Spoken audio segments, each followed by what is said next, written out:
Ladies and gentlemen, let's hear Ms. Madonna Dison's experience on the implementation of the Presidential Task Force on Media Security.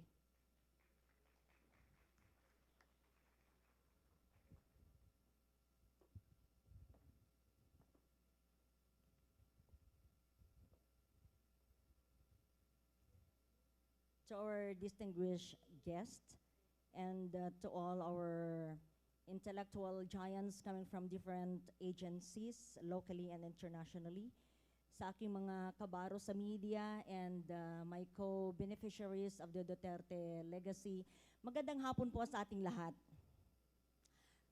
Ako po si Madonna Dison, the wife of the recently slain Eduardo Dison.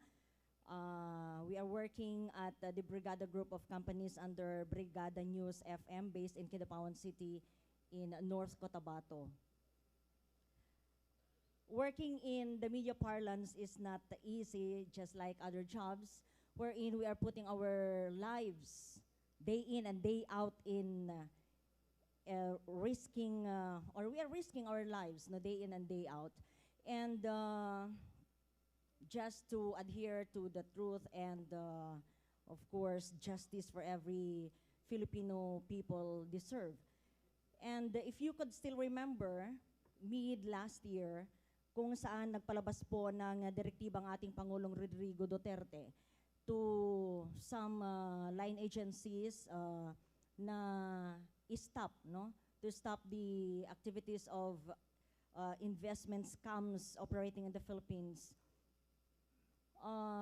Ako at ang aking asawa, na kung saan ay nagtatrabaho for how many decades now in the media parlance, we are strongly supporting the plight of the Duterte administration in protecting, no, protecting our innocent victims, no, ng mga investment scams na naglipa na po dito sa ating bansa. And dito po nagsimula na kami po ay nakakatanggap na ng mga threats, no, over the rape programs and even sa social media. At kahit pa man sa kabila ng napakaraming pagbabanta sa aming buhay, ay patuloy pa rin po kaming isinisiwalat ang katotohanan and asking for the leaders of these investment scams na hintuan na po ang patuloy na paglilinlang sa mga biktima nila. And patuloy po silang nagbibigay ng mga false hopes at iba pang mga promises na kung saan ay ang mga biktima po ng investment scams ay pumupunta na po sila sa amin, humihingi ng tulong na baka naman pwede silang makarefund, no, sa kanilang mga investment kahit konti na lang. Dahil ang iba ay naisanla na ang kanilang munting lupa and nagkautang-utang na po sila. But sa halip, naging barbaric pa sila, no, sa kanilang mga radio programs, tinitext na kami kahit ano-ano na ang pinagsasabit sa kanilang programs. And doon nga, no, at the eve of July 10, doon ay pinatahimik ang aking asawa dahil nga sa dami na ng mga kumukontra na sa kanila, no, sa mga leaders ng mga investment scams. At dito, gusto kong sabihin sa inyo that a day after na namatay ang aking asawa ay nagpalabas kaagad ng kautusan ng ating Pangulong Duterte through the Presidential Task Force on Media Security sa pangunguna po ni Secretary Martin Andanar and Undersecretary John Egco. And on the fourth day, at the wake of, sa wake po ng aking asawa ay bumisita po ang grupo ng task force created led by Undersecretary John Egco sa wake po ng aking asawa at doon they shed light, no, to the case of my husband at nagkaroon po kami ng pag-asa na sooner or later ay makakamit po ang hustisya para sa kanya. And we would like to commend also the administration of President Duterte sa pag-create po ng PT forms upang mabigyan po ng proteksyon ang mga manggagawa sa media industry upang maprotektahan po ang aming buhay, aming security as well as our liberty. And sa ngalan po ng aking pamilya at sa pamilya po ng Ampatuan Massacre na kung saan ay napakatagal nang naresolba at ngayon lamang po sa administrasyon ni President Duterte, kami po ay nagpapasalamat sa Presidential Task Force on Media Security. I salute the Duterte administration. Thank you. Thank you, Madonna Dison. Ladies and gentlemen, we have a short intermission number, a song from a 2016 composition to perform Mr. Niel de Mesa and Moy Moy Palaboy.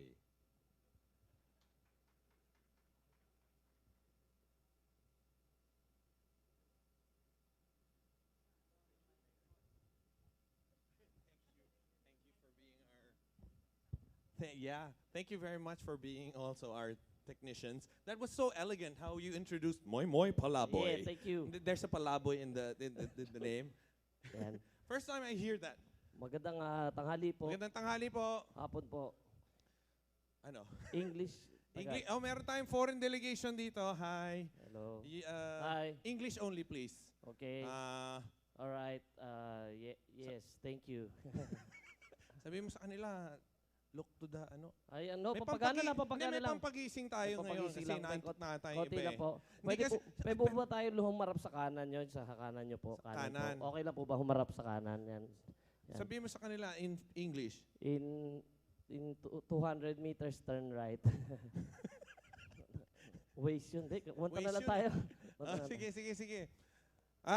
Nandyan yung video namin. Ito yung isang awitin na ginawa namin noong 2016 pa ito. At isa sa mga unang Duterte songs.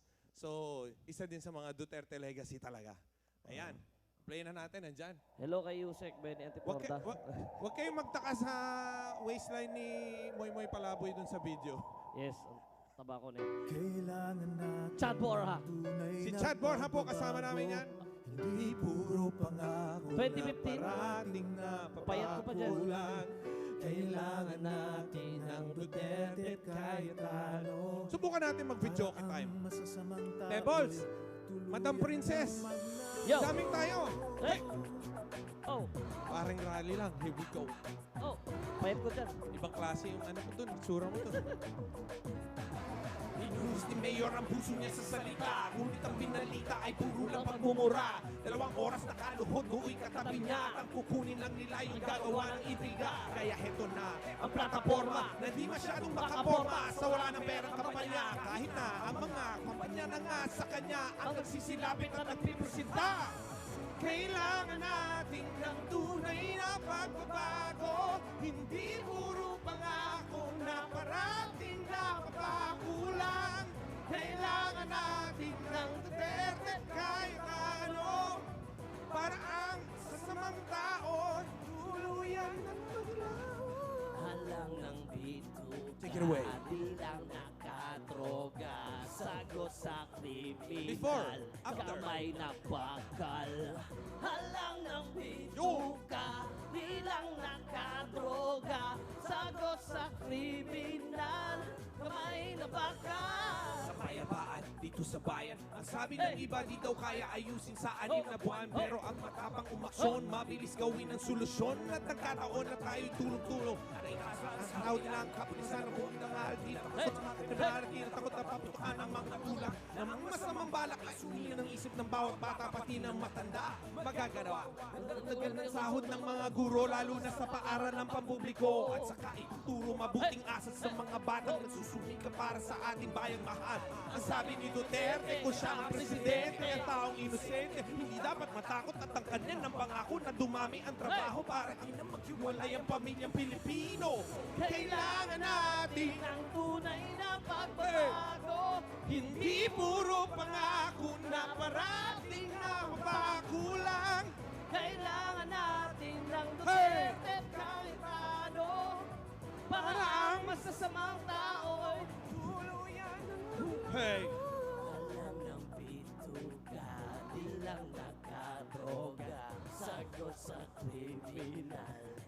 kamay na Ano itsura mo? bakal. Halang ng bituka, di lang nakadroga, sagot sa kriminal. Nandun pala ang Kamay pedeya, na nandito. bakal. Nabilib kay Kayano. Ano? Sinasabi ni Mayor, Ating iboto. hindi lang din si Alan ang kataparan sa Malacanang wag na lang. Para walang iwanan, para sa Espiritu sa limahin, walang turuan. Kaya kahit anong sabihin nyo, alam namin ang totoo. Hey! Oh, eh ako nga sa rato, pasinabi mo dahil naayos nga rato na servisyo. Pero kung gusto ninyo na magkapatay-patay, ang mga Muslim, Kristiyano at Manileling Probinsyano ay tulungan ng isang tao na kung matulog nakakulambo at gusto sa saklolo tuwing matapos ang bagyo para ang bawat Pilipino dito sa Pilipinas ay may paggalang o may takot sa batas. Kailangan natin ng tunay na pagbabago. Hindi puro pangako na pangating mapapakulang. Kailangan natin ng Duterte Hey! kahit talo, para ang masasamang tao tuluyan ng lumaho. Halang ng bituka, nilang nakadroga, sagot sa kriminal, kamay na bakal. Halang ng bituka, nilang nakadroga, sagot sa kriminal, kamay na bakal. Kailangan natin ng tunay na pagbabago. Hindi puro pangako na parating napapakulang. Pasalamat din sa PDEA nandito sa kanilang masigasig na pagsisilbi sa ating bayan. Maraming salamat, Director Derek Carrion nandito. Mabuhay ang Kasama din si Pilipinas. DJ. Mabuhay ang Pilipinas. Mabuhay po kayong lahat. Salamat po. Maraming salamat, Niel at Moy Moy. Okay, good afternoon again, ladies and gentlemen. Authorities' campaign against insurgency continues as the administration pushes for a more peaceful resolution in resolving conflict. A whole-of-nation approach has resulted in an increase in the number of rebels who surrendered their armed struggle and volunteered to be reintegrated to their respective communities. To discuss more about this, please welcome National Security Advisor, Secretary Hermogenes Esperon Jr. Pag-ahon ng bansa ngayon'y dahil sa'yo, kinikilala kami sa mundo, buong mundo, sa katapangan mo. Dumating ang iyong pagsubok, loob mo ay nasubok kami, muling tumutok sa'yo, at di mo kami binigo. Fellow members of the cabinet, we still have here Secretary Charlie Galvez and NCIP Chairman Allen Capuyan. We have also, of course, with us other heads of agencies with us, including Chief Minister Murad of the BARMM. Palapakan nga natin si Chief Minister Murad. Colleagues in government, friends from the diplomatic corps, you are still there, and friends from the private sector. Ito palang, I like this position where I am now because it's my first time to be able to view what is at the back, including the rearmost tables. While I was sitting here and facing here, I was not able to see what's happening there. But now, looking at how we are arranged, I now understand why it is getting cold. Parang kumonti tayo yata. Kanina medyo nagsimula tayo ng umaga, talagang ang daming nandito, ngunit yung iba ngayon ay umalis na, kaya the less people inside, the colder it gets. So can we regroup those tables that are so few, with so few people? Can you go around and meet some people and regroup like, well, you may stay with preferred friends and some preferred colleagues or some people that you want to coordinate with. Can we do that? Can we stand? Can we stand up, all of us? Gusto nyo mag-exercise tayo?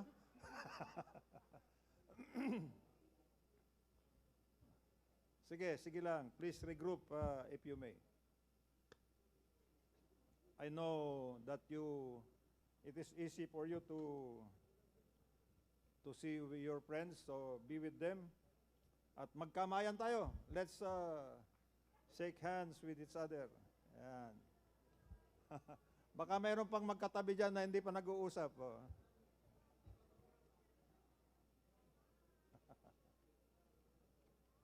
Yan. Oh. Okay. So, medyo uminit ng konti, ano? Undersecretary Joel Egco started out by saying he might be reporting some bloody matters. Wala naman. You simply reported things that happened in all factuality. On my part, I will simply be reading from my manuscript, and you may say I'm doing it, what do we term it, Joel? I'll just term it as cold-bloodedly as I can, cold as it is. So, ladies and gentlemen, it is my honor to present to you the major achievements in the security sector. They may not be complete, but we take pride in reporting this to you as part of our President's legacy. Let me start with our domestic security challenges.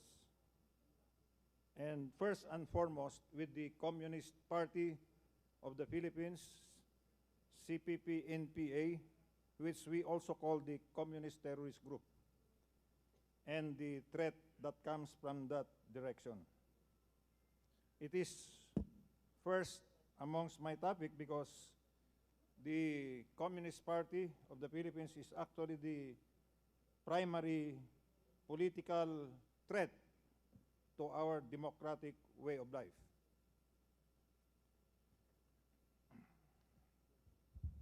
In 2017,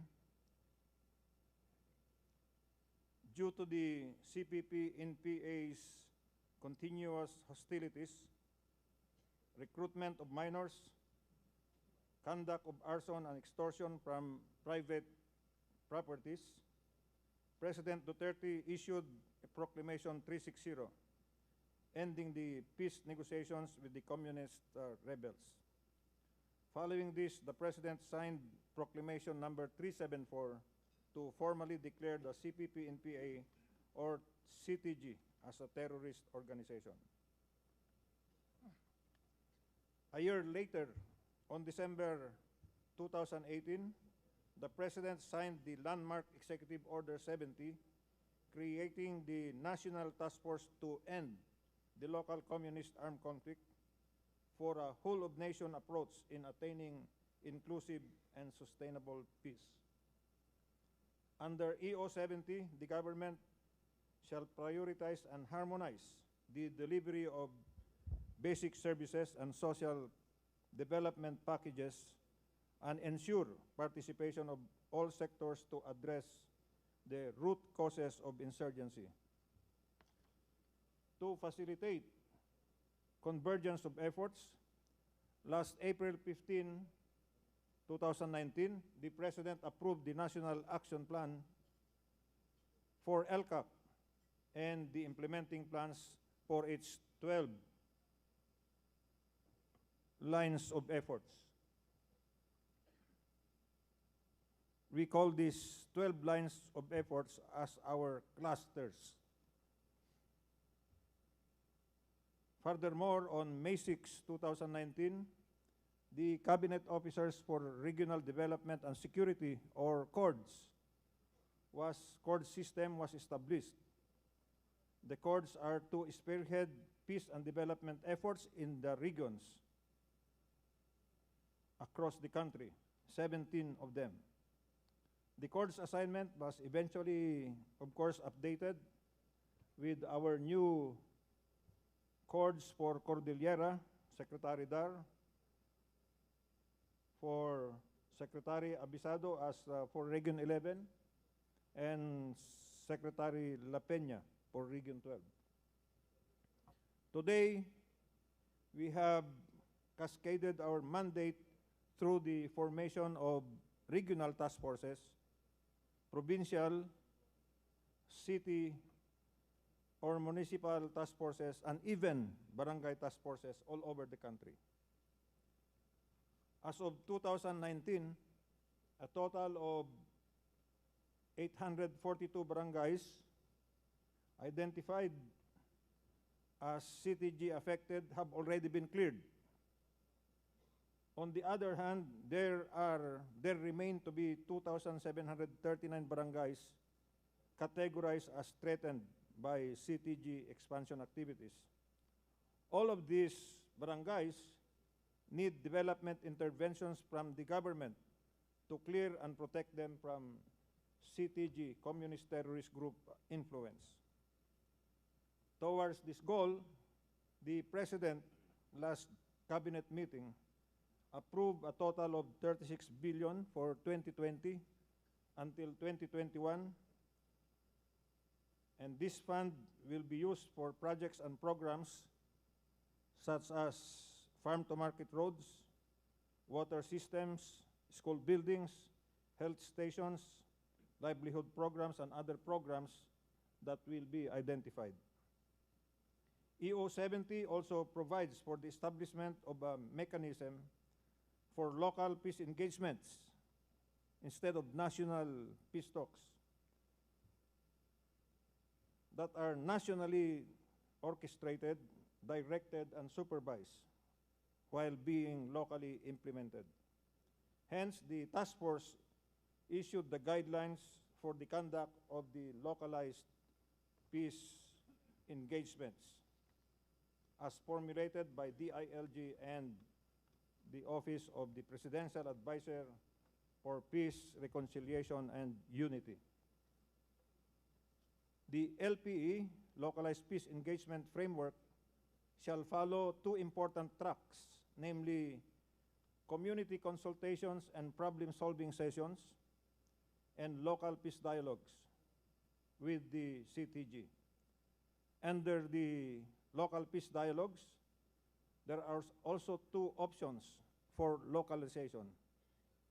Leaders and or members of the CTG may either enter a local level peace agreement with the local peace panel, or they may directly avail of the ECLIP, or the Enhanced Comprehensive Local Integration Program.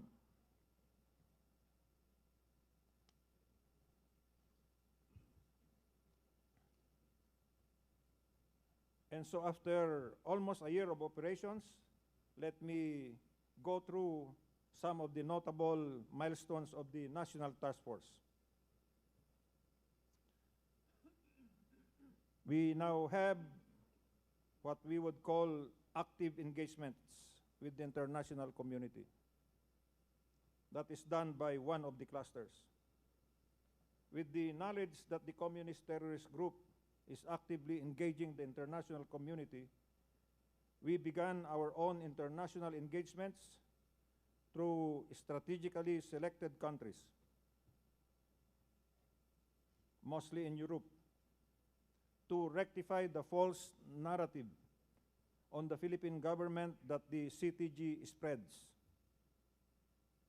to cut the millions of foreign funding to the CTG front organizations, which they use to fund their terrorist activities, and acquire the international community's overall support in ending the local communist armed conflict.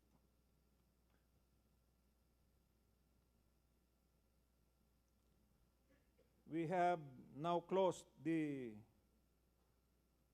much heard about Salugpungan schools.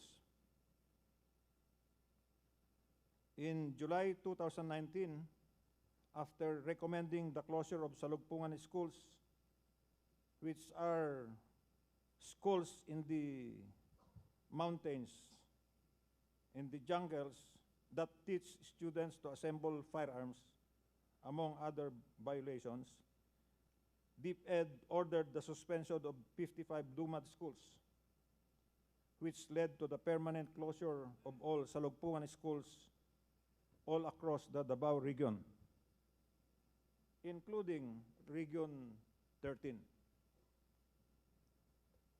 As a footnote on that, the Salugpungan schools had been responsible for producing Red Warriors. So much so that today, 70% of NPA fighters are from the ranks of the indigenous peoples. We are now recovering them. We have also caused the issuance of a warrant of arrest for Mr. Dison.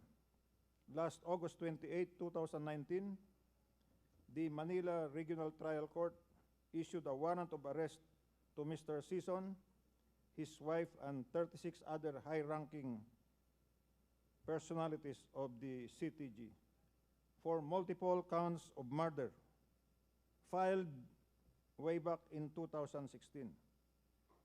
This is related to the internal purgings involving tortures and thereafter the mass graves for their ranks that they killed during the internal purgings in the 80s.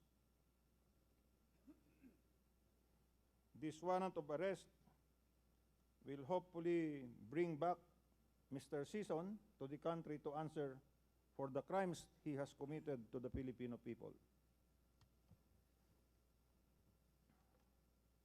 We are now at the National Task Force investigating the recruitment of minors by the CTG.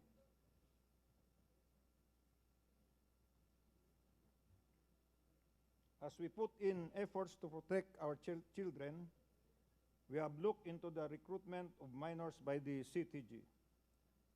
We have successfully brought the issue to the attention of the Senate Committee on Public Order and Dangerous Drugs, headed by Senator De La Rosa.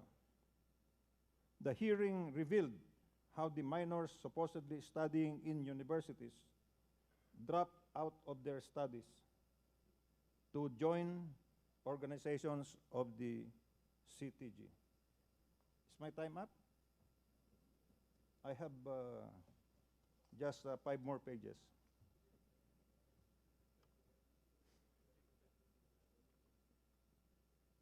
With rebel surrenderies, we have the Enhanced Comprehensive Local Integration Program, or ECLIP, established by virtue of Administrative Order Number 10, signed last April 2018. The ECLIP is the flagship program of the government in assisting the surrenderies in reintegrating into the mainstream society. It is overseen by the Task Force Balik Loob, headed by the Department of National Defense. ECLIP is also one of our 12 lines of efforts or clusters. Since 2016 until 2019, October, more than 2,300 regular NPAs have already been assisted by the program.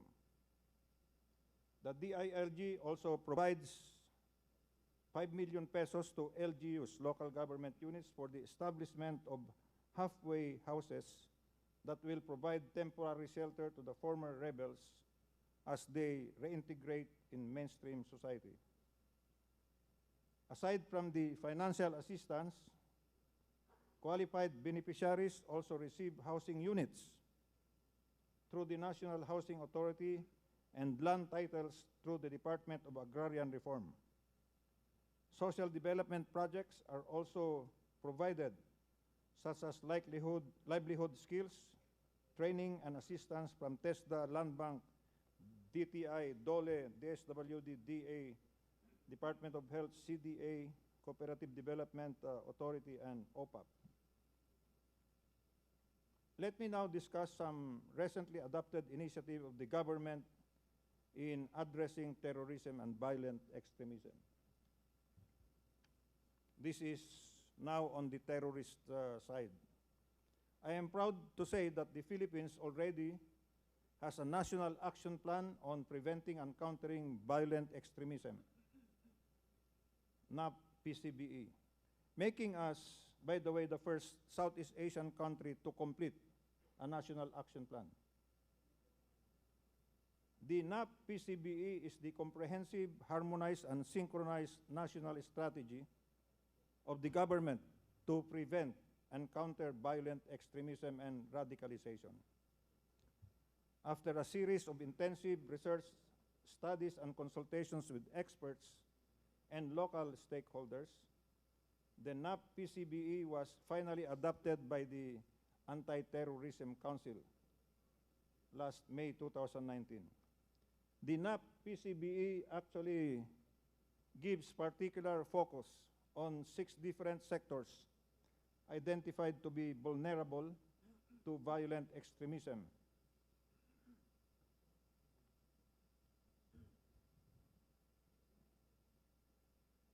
Including the community itself and the OFWs. The DILG, as the lead implementing agency,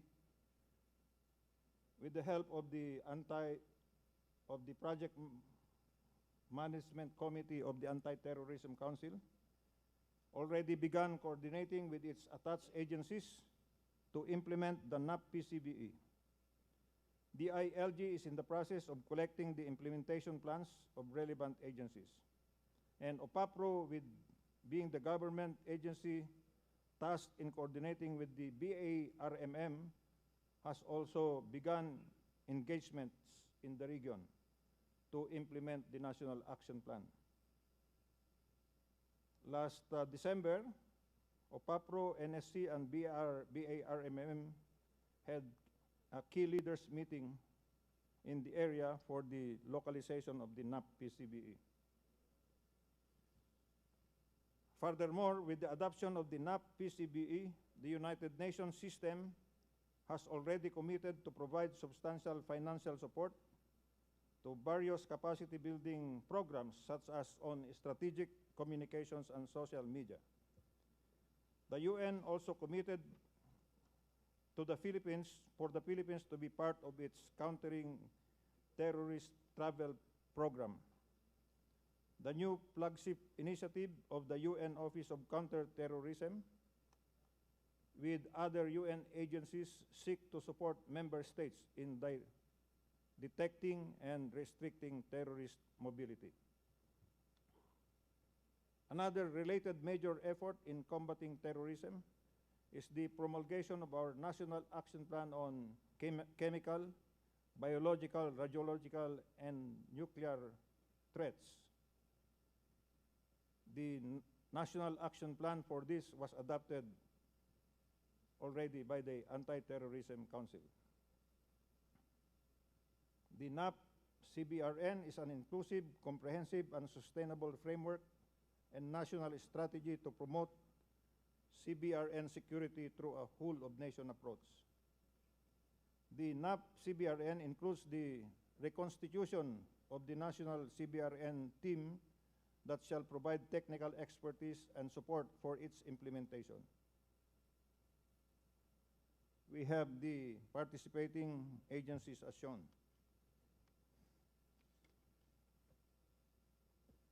In summary, the government, and after this will follow two more briefings from the security sector. The government is working double time to end our internal security threats with the Security Development Framework as our general strategy. Security and development. It's not security alone that should work on these threats. Furthermore, good governance is at the heart of our new strategies against the aforementioned security threats. It is all about strengthening government presence, delivering basic services, and addressing the socio-economic issues of the people which are being exploited by the enemies of the state. To end, let me express my gratitude to all agencies and the communities who have been involved in the initiatives that I have presented. This ends my presentation. I now may I direct you to watch a video presentation of our ECLIP beneficiaries from Mindanao. That's the Enhanced Comprehensive Local Integration Program. Thank you, and good afternoon to one and all. Kinabuhi man ang kapalit sa akong pag-istorya sa publiko, pero dili na ako igsapayan. Para sa akong tribo, nga wala na malikrot, ug wala na magamit nila, nga ipangwarta nila, ug wala na kinabuhi nga makalas, ug tama na ang kinabuhi sa mga elders nga gibuhis para sa among community.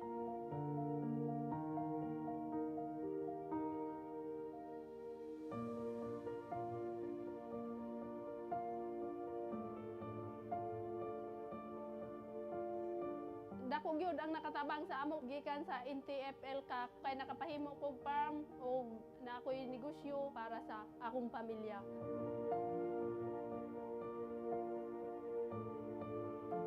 Tungod sa tabang sa gobyerno o sa kasundaluhan, makaingon ko nga inani di ay ang kinabuhing sibilyan. Walay mo dikta sa imong ayaw adto didto. Kung kano sa ka gusto mo suroy, makasuroy ka.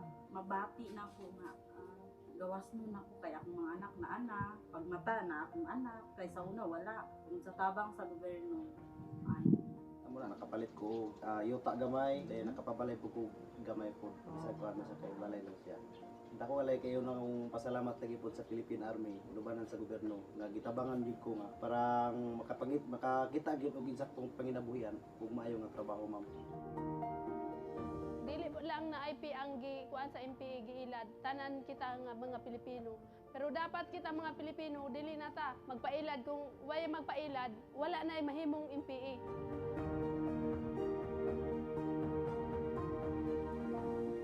Time for us to hear the testimonies of the beneficiaries of the initiatives of the government for ending local conflict. Please welcome Mr. Glenn Christian Coco, Ms. Jenacel Dumogan, and Ms. Magdalena Iligan. Paglipas ng taon, hindi na tulad ng noon, ang Pilipinas na ngayon. Maayong hapon sa tanan. Magandang hapon po sa inyong lahat. Ako si Jenacel Dumogan. Ako si Jenacel Dumogan. Nagpangidaron og 27 anyos. Ako ay 27 taong gulang. Og usa ko ka tribong umayamnon. Mula ako sa tribong umayamnon. Og nakapuyo ko sa lungsod sa Kabanglasan, Bukidnon. Mula ako sa lungsod ng Kabanglasan, Bukidnon. Ako usa ko ka dating NPA. Dati akong NPA. O girecruit ko nila nag-edad ko og 15 o 16 anyos. Ni-recruit nila ako noong ako ay 16 years old pa lamang. Nakauban ko sa NPA tungod sa ilang pangako nga usbon ang katilingban. Sumali ako sa NPA group dahil sa kanilang pangako na magiging maayos na ang ating bansa. Nga wala na kunoy pobre o dato. Na wala nang mahihirap at mayayaman. So nag-NPA ko sa pag-NPA na ko nahimo kong SRC medic. Noong ako ay nasa NPA, ako ay nagtatrabaho bilang SRC medic. Tungod sa gipangako nila nga kadtong usbon ang katilingban, wala na nila na angkon o mismo sa ako wala na ko na bati. Ngunit ang kanilang pangako ay hindi nila naitupad.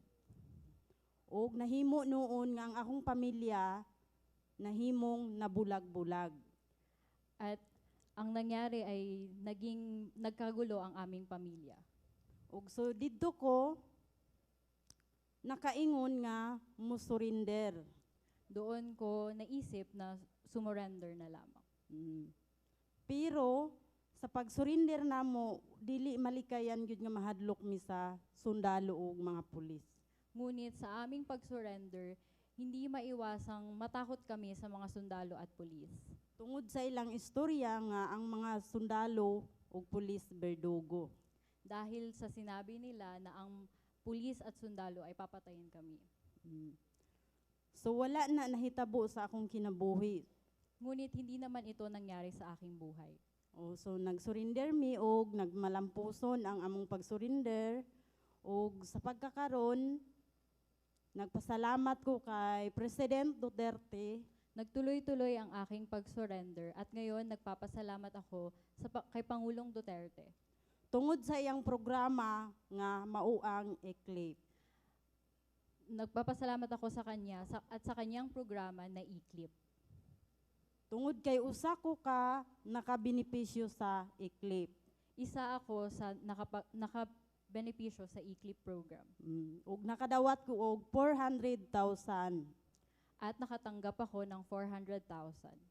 Ug sa pagkakaron ang akong pamilya naana sa ako at tanan ang akong mga anak. Ngayon, kasama ko na ang aking pamilya, lalo na ang aking mga anak. Og nagpabalay nami og ginahatagan nami og housing. Binigyan na rin kami ng pabahay mula sa National Housing Authority. Og salamat kaayo kay President Duterte og ilabi na sa mga kasundaluhan og daghang salamat, maayong hapon. Salamat kay President Duterte at sa Philippine Army.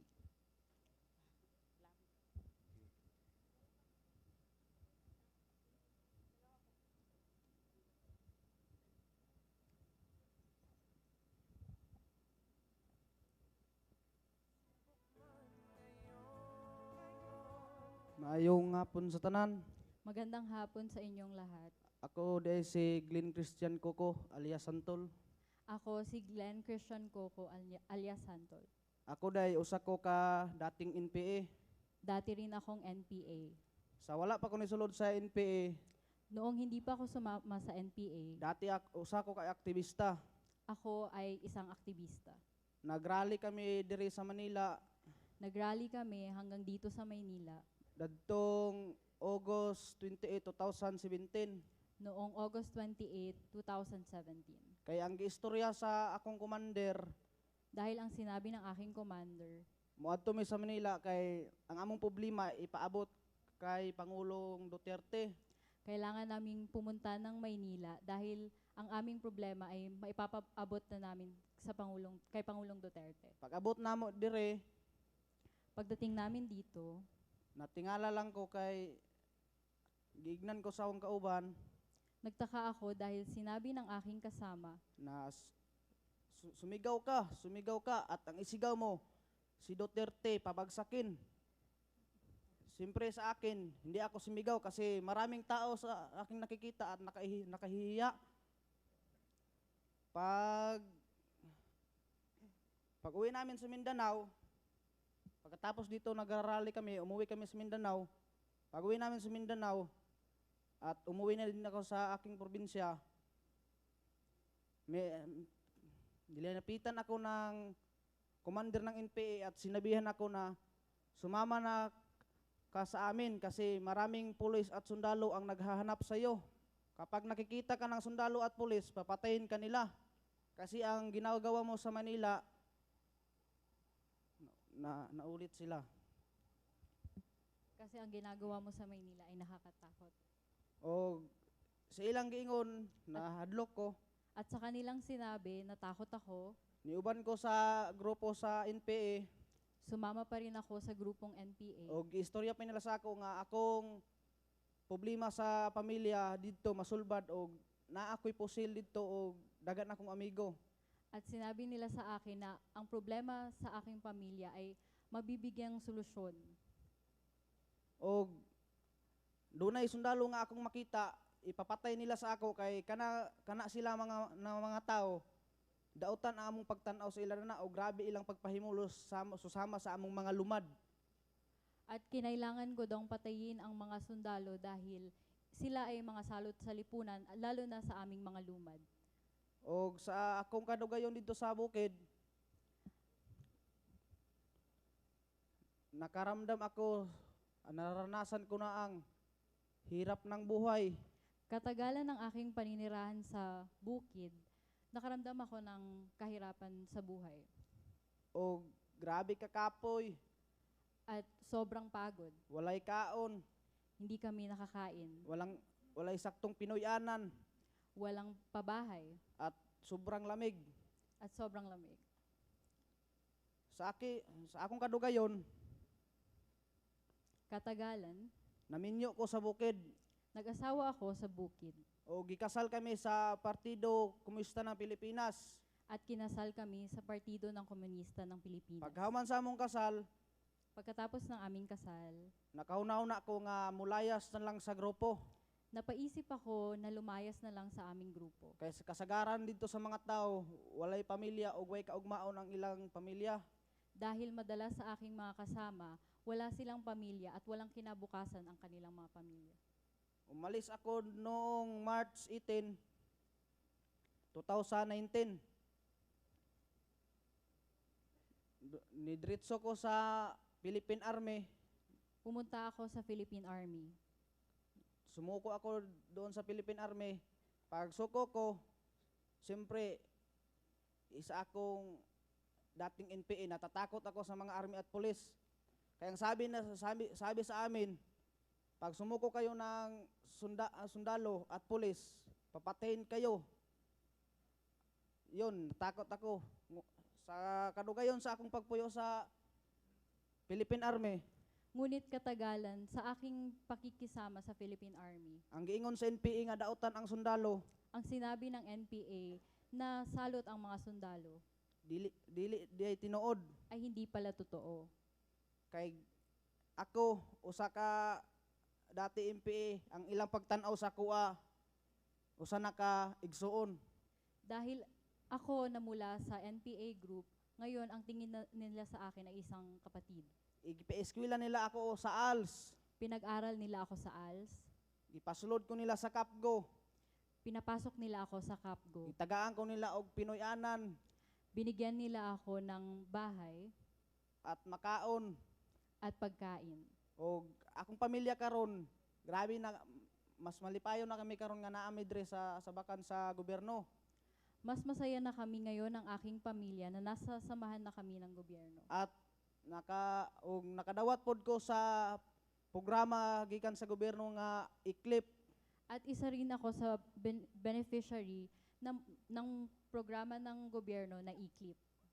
Og naapa may produkto sa among mga IPR, negosyo sa among mga IPR nga among gandan og mushroom.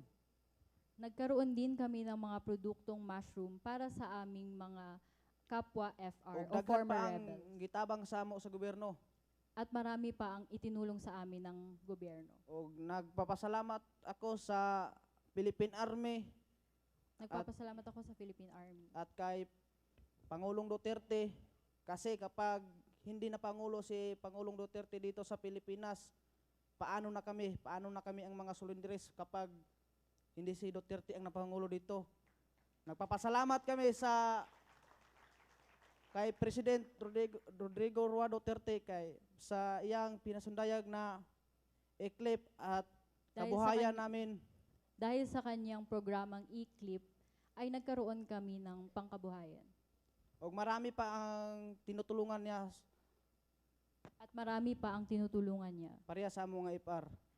Katulad naming mga former rebels. O maayong hapon sa tanan. Magandang hapon po sa inyong lahat.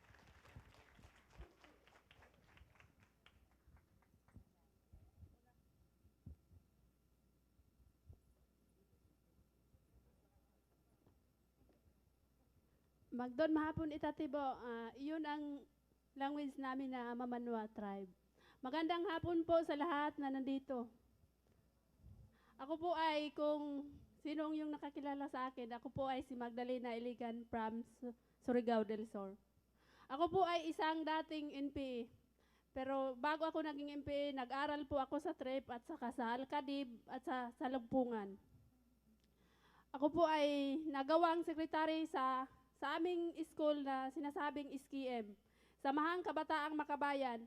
Ako po yung nag-recruit sa mga kabataan para puntahin sa bundok. So, pagkatapos ko sa elementary, naging NPA ako, nag-full-time ako. So, nagsama-sama ako sa kanila, ilang taon, ilang buwan doon. Binigyan ako nila ng misyon na para, sabi nila, may patayin daw ako. Sinasabi nila, iski, silutan o kamatayon. So, yun nga panahon, akala ko hindi, uncle ko yung papatayin ko, yung misyon ko. Nagpunta kami doon sa bahay sa uncle ko. So, kinuha namin yung uncle ko. Hindi ko nagawa na ipatayin ko yung uncle ko, sila yung pumatay. At buhay pa, binalot ng trapal at nilibing. So hanggang naglakad ako, yung boses ng uncle ko narinig ko palagi na humihingi ng tulong. So yung nagsimula na naisip ko na kailangan ko nang bumalik loob sa gobyerno. Pero hindi nila ako pinayagan. Lumipas ng ilang taon doon ako sa bundok. Nadagdagan pa ng uncle ko ng 4 na pinatay nila.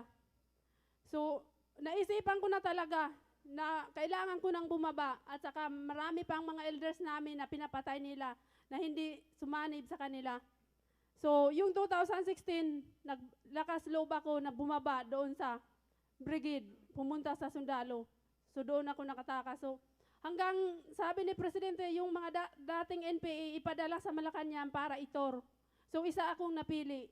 289 kami lahat. Nakapunta sa Malacanang at tinor kami ni Presidente. So yung panahon na may ipadala nila doon sa ibang bansa, so napili ako doon. Nagpasalamat ako kang Sir Allen Kapuyan, Dato Makabulig, na ako yung napili na ipadala doon sa ibang bansa para ipaabot ang problema sa mga IP. Hindi lang IP, ang problema sa Pilipinas na pinapatay na yung aming mga elders kasi 1,000 plus na ang pinapatay ng NPE. Kaya tumayo ako at nagsalita sa publiko na para ma-aware lahat yung mga kahit hindi IP, marami sa UP na mga teacher namin nang galing sa UP at yung iba pa namatay doon sa bundok, yung teacher namin na nanggaling sa UP. So kaya may mga hindi lang ako na biktima, marami kami. Yung si Awing Apuga, anak ni Dato Gibang Apuga, naging child warrior kasi 5 years po kinuha na ng NPA. Sila na yung nagpaaral, sila na yung turo. At saka may kasama pa ako na si Asinad Bago na nirape sa kanyang teacher na commander ng NPA. So, yun ang naranasan namin sa bundok. So kaya nagsalita kami, kung hindi kami magsasalita, sino pa ang magsasalita? O ilang pang buhay ang mabuhis? O ilang pang kinabukasan ng mga kabataang IP ang mawasak?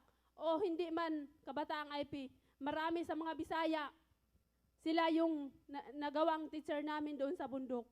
So nagpasalamat ako sa NTF LCAC na programa na binigay ni Presidente kasi isa akong nakatanggap ng beneficiary sa livelihood program. Yung buhay namin na mga dating solindaries parang nabago o nabigyan ng pag-asa. Lalo na si Presidente na yung umupo na binigyan niya ang pagkakataon ng mga IP na makilala sa buong Pilipinas o sa international. O ulit ko, magpasalamat ako kang Dato Makabulig na siya ang dahilan nga nakilala ako sa international. Hindi lang sa Pilipinas, sa US, sa Europe. O nakausap namin yung mga taong mga importante doon sa Belgium, sa UN. So, yun ang parang magic, para lang nanaginip ako na posible ako makapunta sa ibang bansa. So, yung sinabi ng mga NPA, na kung dati kang NPA, kung bumaba ka, hindi na mabago yung buhay mo, hindi yung totoo. Isa ako, kabuhing saksi na kung NPE ka, bigyan ka ni Presidente ng pagkakataon nga magbago ka. So, maraming salamat, Presidente, sa yung binigay sa amin na mga dating NPE. Dahan-dahan na yung problema sa mga IP, parang masolve na, lalo na si Sir Ali na yung nakaupo sa NCIP. So, yun, nagpapasalamat kami, o lalo na sa NSE, si Sir Esperon, sila yung tumulong sa amin. O lalo na yung ibang agency na tumulong sa amin. Hindi ko na nakilala, hindi ko nabanggitin. Marami pong salamat. Mabuhay tayong lahat. Maraming salamat, Mr. Glenn, Ms. Genicel, and Ms. Magdalena. Now, the passage of the Bangsamoro Basic Law has raised the hopes for a more peaceful Mindanao. Let us hear updates on this from the Presidential Advisor on the Peace Process, Assistant Secretary Wilben M. Mayor.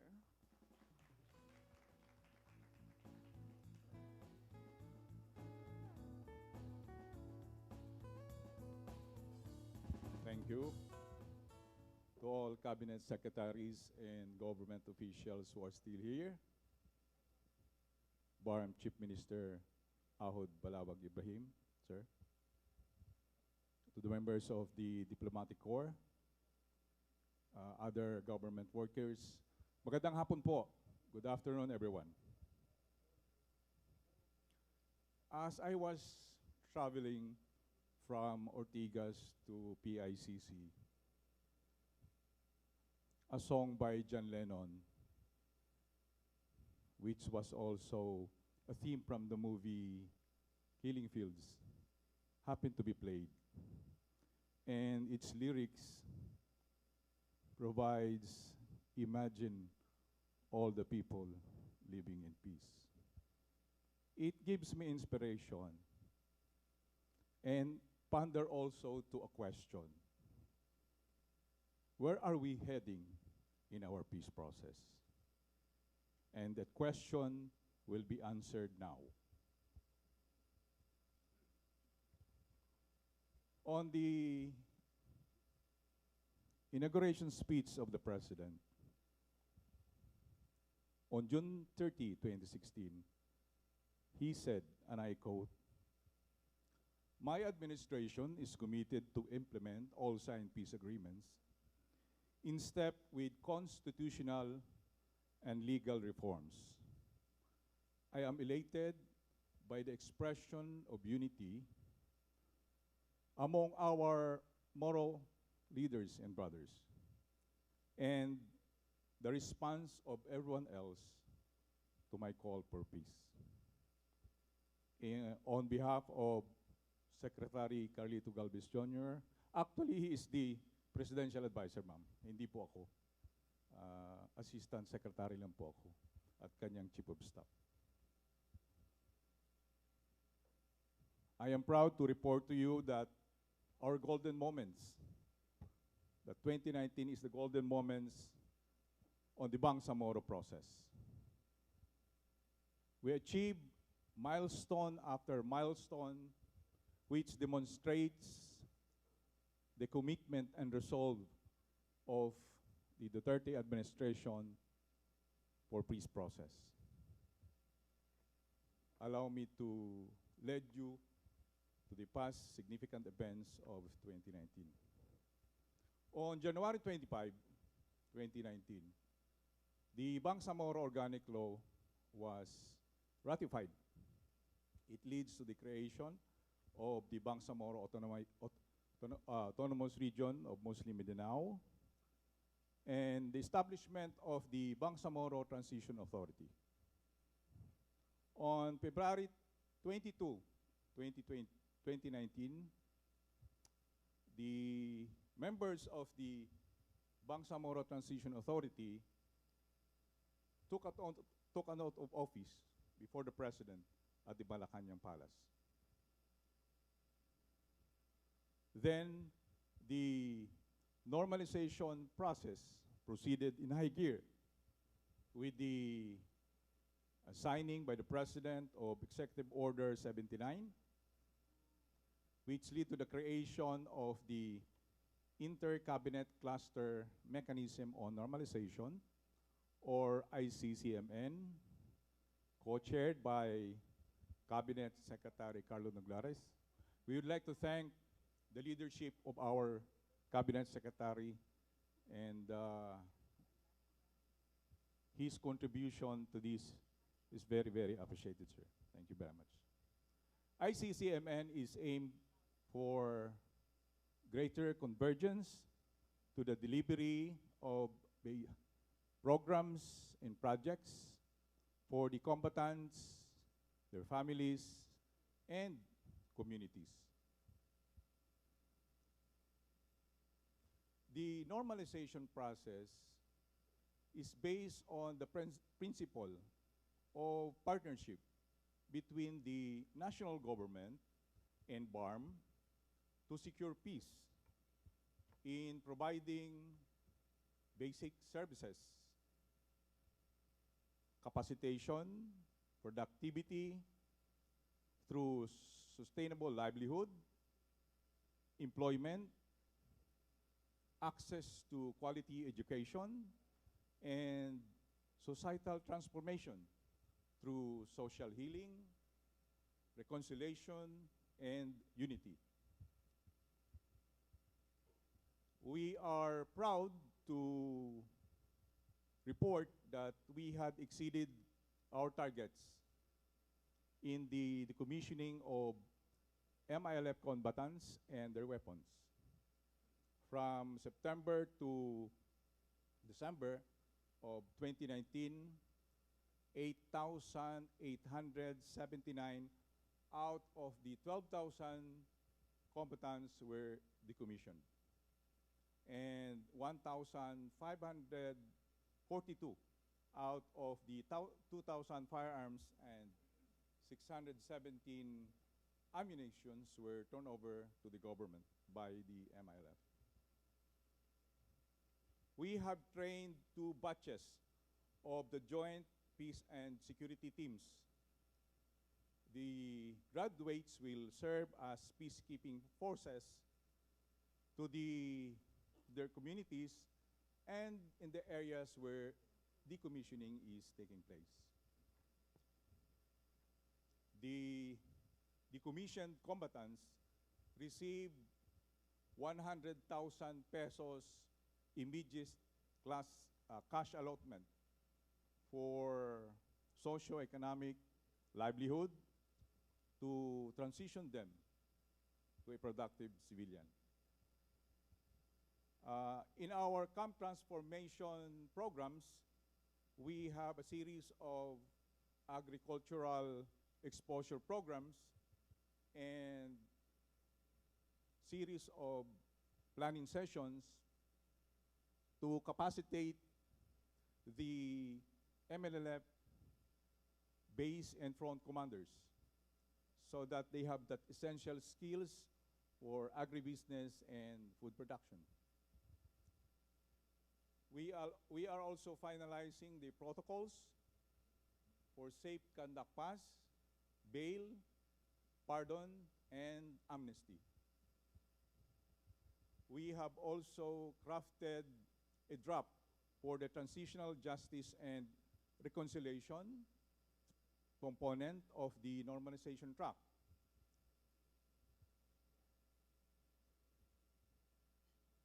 To cap the significant milestone for the year, we have activated the Intergovernmental Relations Body, and its terms of reference was adopted and carried out. The National IGRB is co-chaired by Secretary Carlos Dominguez of the Department of Finance, and its membership is composed of different cabinet secretaries.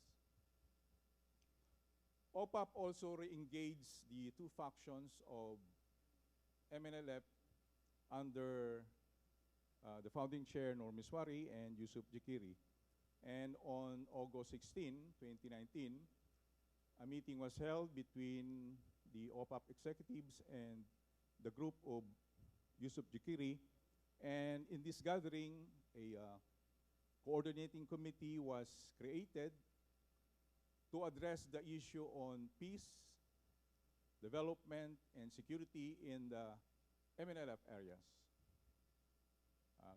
Subsequently, the same group convened for a 2-day cascading planning session in a bid to comply with the remaining commitments of the 1996 final peace agreements.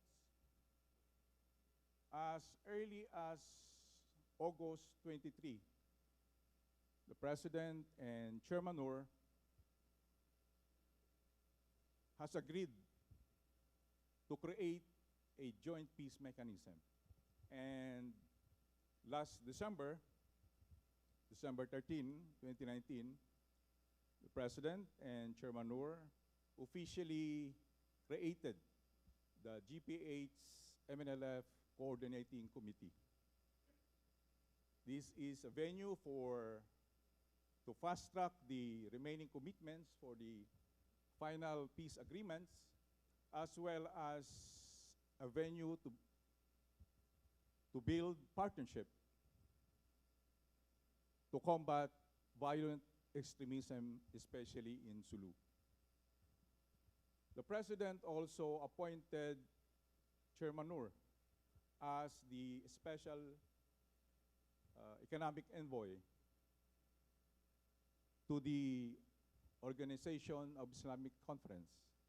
And the President emphasized that the appointment will allow Chairman Noor to foster and maximize good relations with the leaders of the OIC. On our ways forward, we expect a visit from the OIC contingent. This will pave the way to the visit of the Secretary General of the OIC. The OIC will facilitate the harmonization of the Bangsamoro peace agreements and the end view of the implementation of the Bangsamoro Development Assistance Fund and the Tripartite Implementing and Monitoring Committee. In a nutshell, yan po ang pinagkakaabalahan ng OPAP sa nakaraang taon. Ladies and gentlemen, fellow workers in the government, the commitment of our President, he said, and I quote, "At least before I step down, I want to see an enduring peace in Mindanao." Maraming salamat po. Magandang hapon. Mabuhay tayong lahat.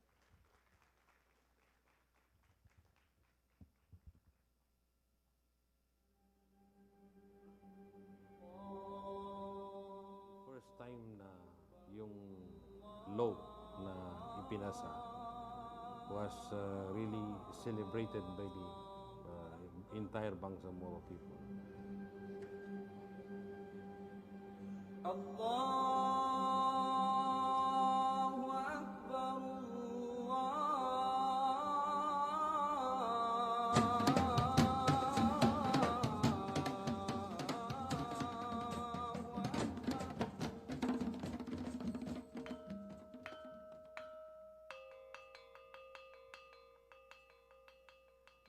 We are all supporting the leadership.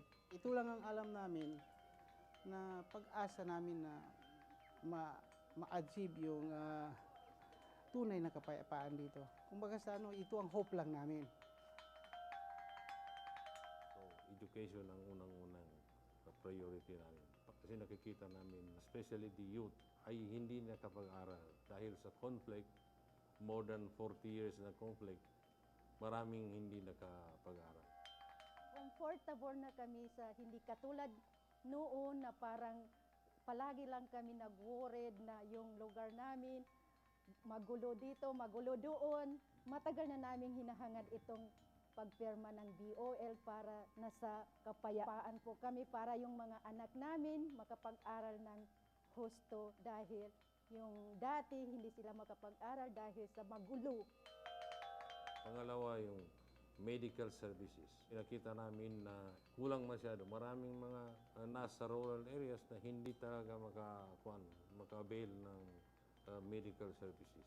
So ngayon, meron na kaming mga initially mobile clinic, yung vehicle na equipped with the instrument for so pumapasok sa mga rural areas. Sa plano rin namin ay maraming mga medical ma-establish, clinics, hospitals, kasama na doon. Then infrastructure, kasi among the regions, kami ang masyadong huli. And then social services. Nakita namin na maraming basic services na kulang sa mga kuwan. Yun ang first priority namin. Pupunduhan namin, especially during 2020, 2021, and 2022.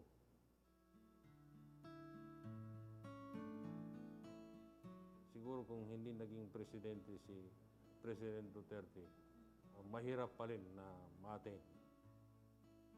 Pero dahil doon sa very consistent talaga na pag-push niya sa implementation ng agreement, so yun ang naging susi para ma-implement ito.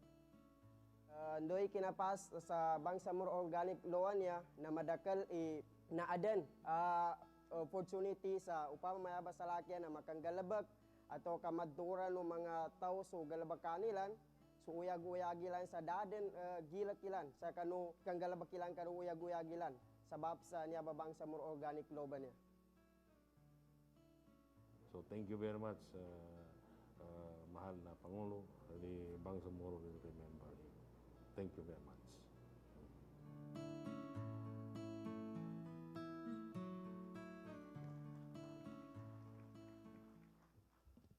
And to help us understand the situation in Bangsamoro Autonomous and Muslim Mindanao, please welcome Chief Minister Murad Ibrahim. Ang pag-ahon ng bansa ngayon dahil sa'yo, kinikilala kami sa mundo, buong mundo, sa katapangan mo. Thank you very much. Good afternoon to everyone. My courtesies to the cabinet members who are still here around, and to those who have been already went ahead, and my co-workers in the government, the foreign diplomats who are also here. I just I just want to, aside from what you have, what was presented here on the Bangsamoro Organic Law and the Bangsamoro Autonomous Region in Muslim Mindanao, I just want to give a background of the Bangsamoro struggle,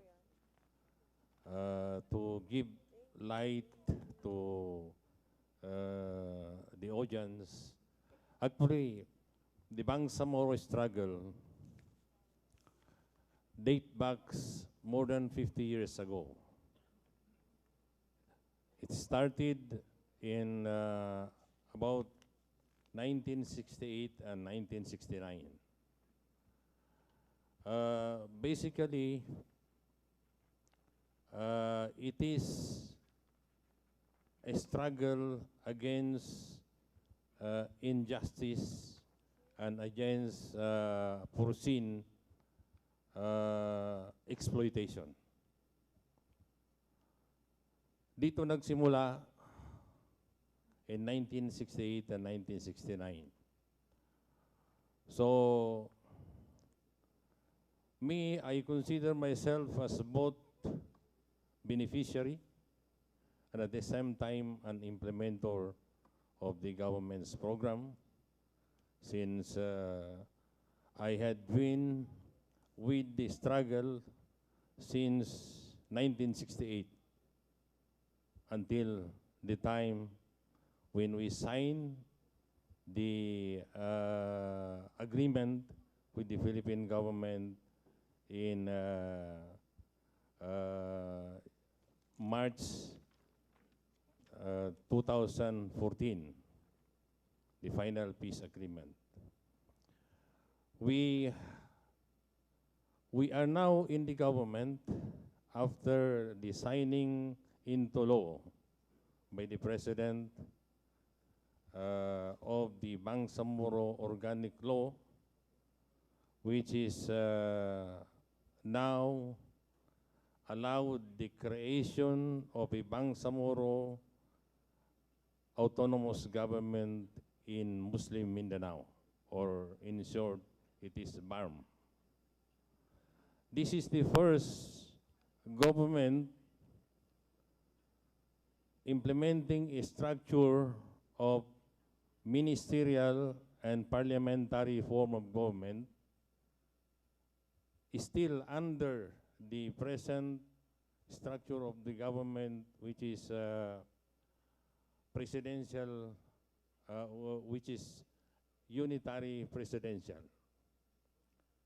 So I'm humbled by the fact that I, being chairman of the Moro Islamic Liberation Front, who heads the negotiation with the government, after the signing into law of the agreement, I was appointed by the President as the first interim chief minister of the Bangsamoro Autonomous Region in Muslim Mindanao. The Bangsamoro Autonomous Region in Muslim Mindanao is the first ministerial form of governance in the Bangsamoro homeland, and I am proud to be the first designated chief minister in this region.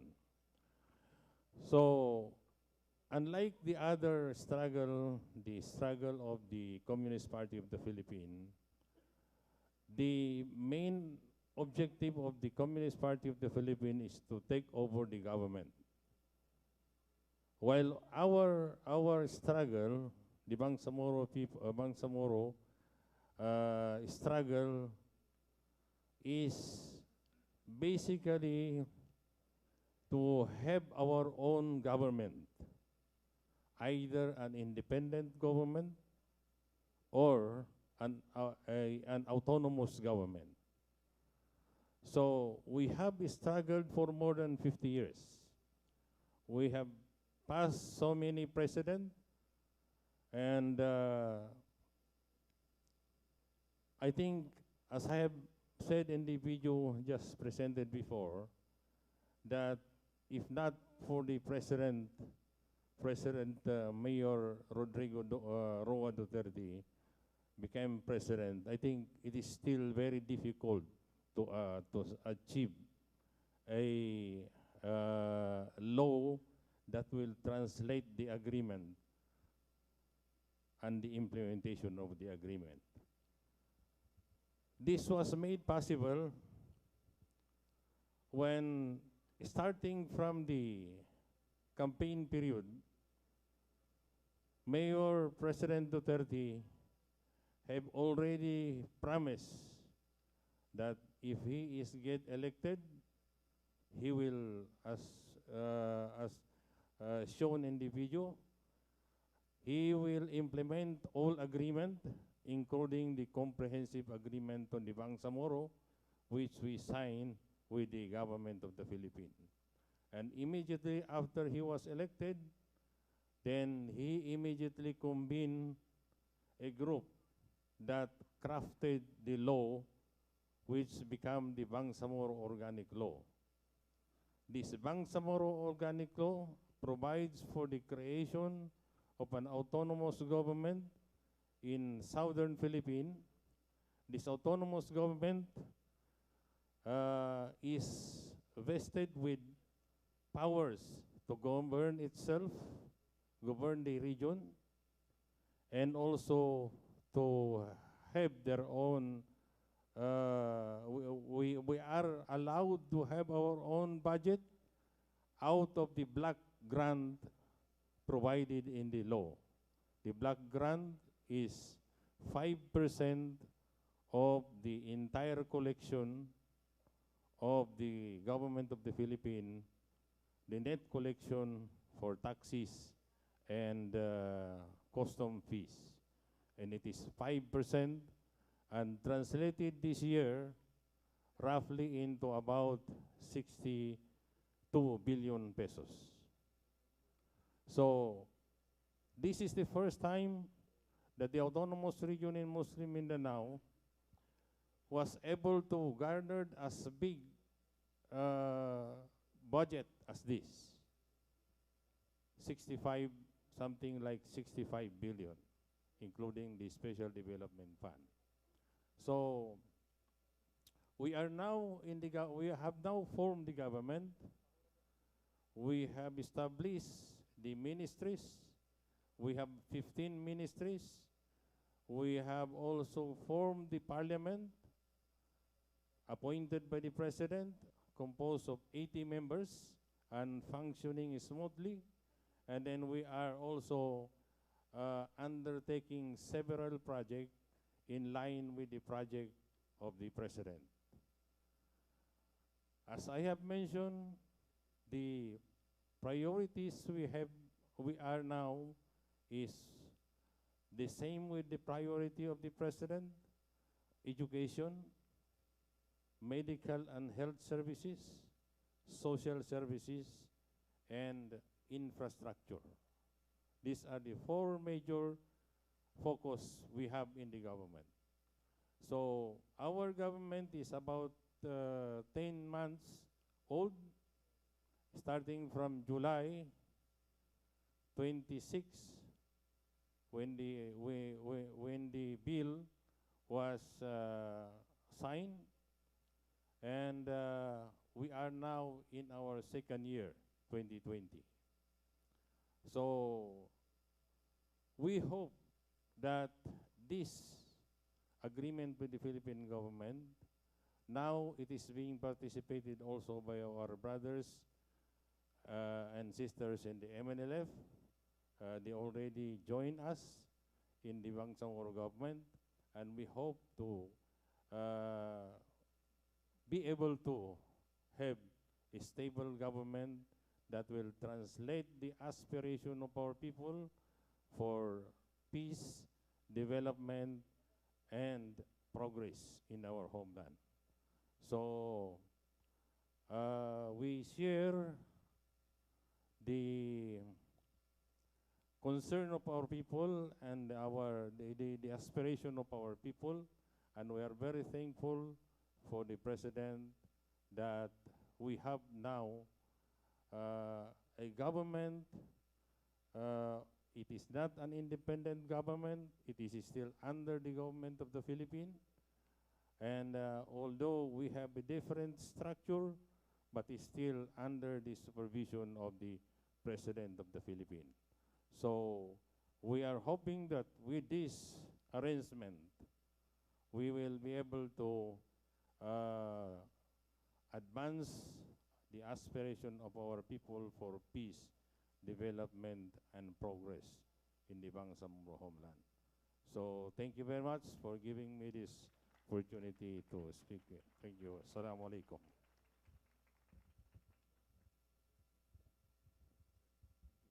Thank you very much, Chief Minister Ibrahim. President Rodrigo Duterte has also set his focus on attaining a drug-free nation. Now, despite criticisms, the campaign against illegal drugs continues to gain achievements, one of which is significantly lowering the crime rate of the country.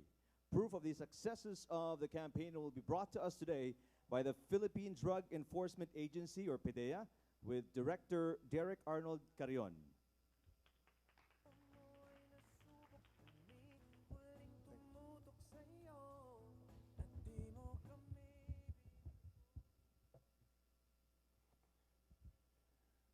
Honorable members of the Cabinet, sirs, Chief Minister Ibrahim, sir, other officials, fellow workers in government, Good afternoon, everyone, of course, to our members of the diplomatic corps as well.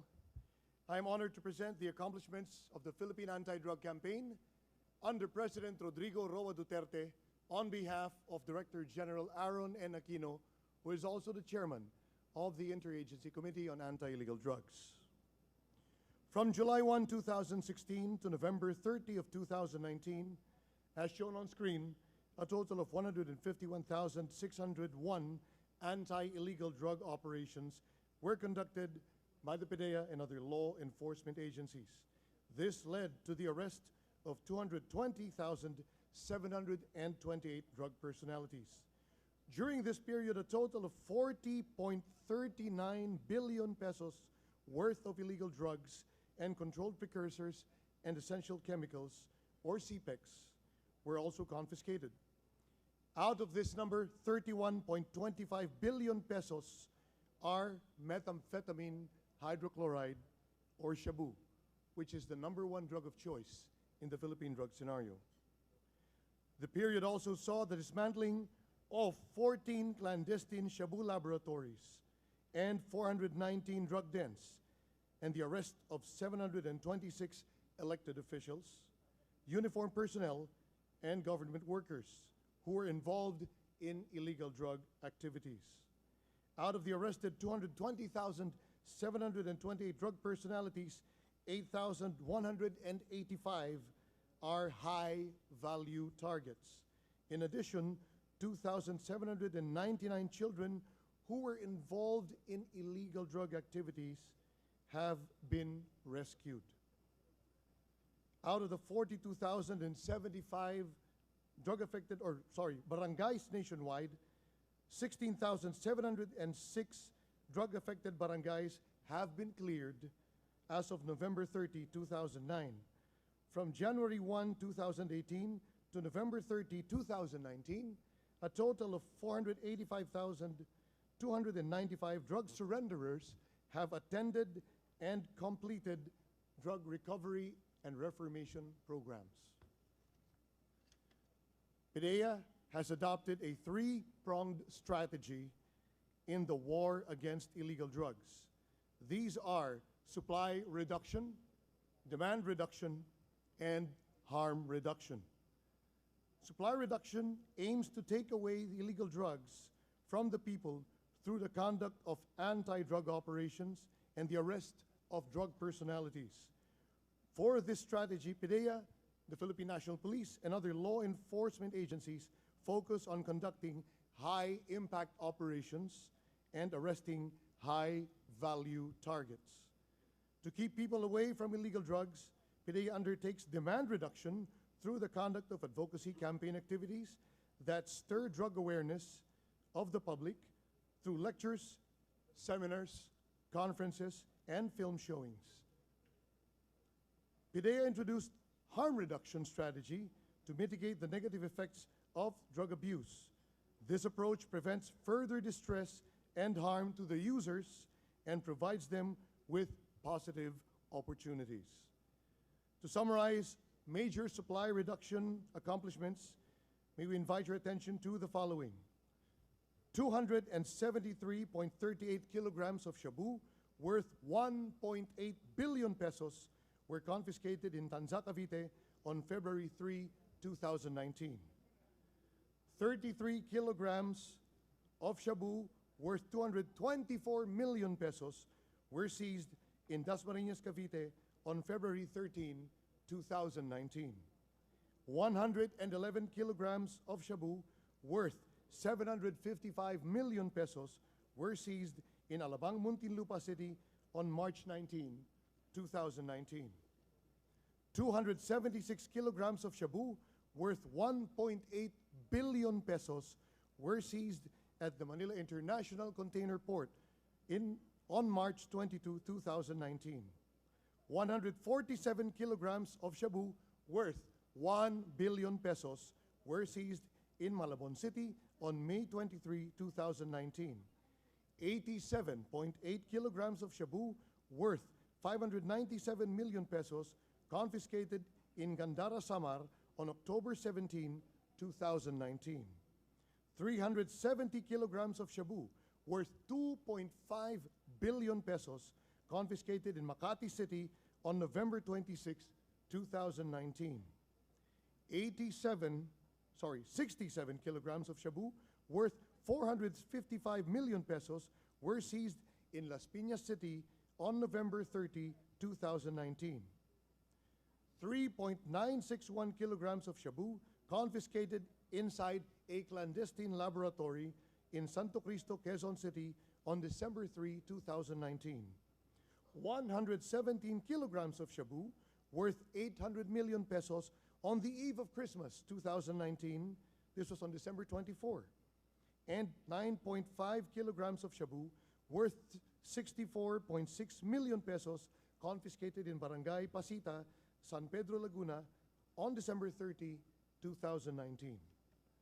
For demand reduction, in the field of preventive education and advocacy campaigns, a total of 277,973 anti-drug lectures, seminars, symposia, guest speakership, film showings, photo exhibits, campus tours were held by PDEA and other law enforcement agencies throughout the country from July 1, 2016 to December 31 of 2019.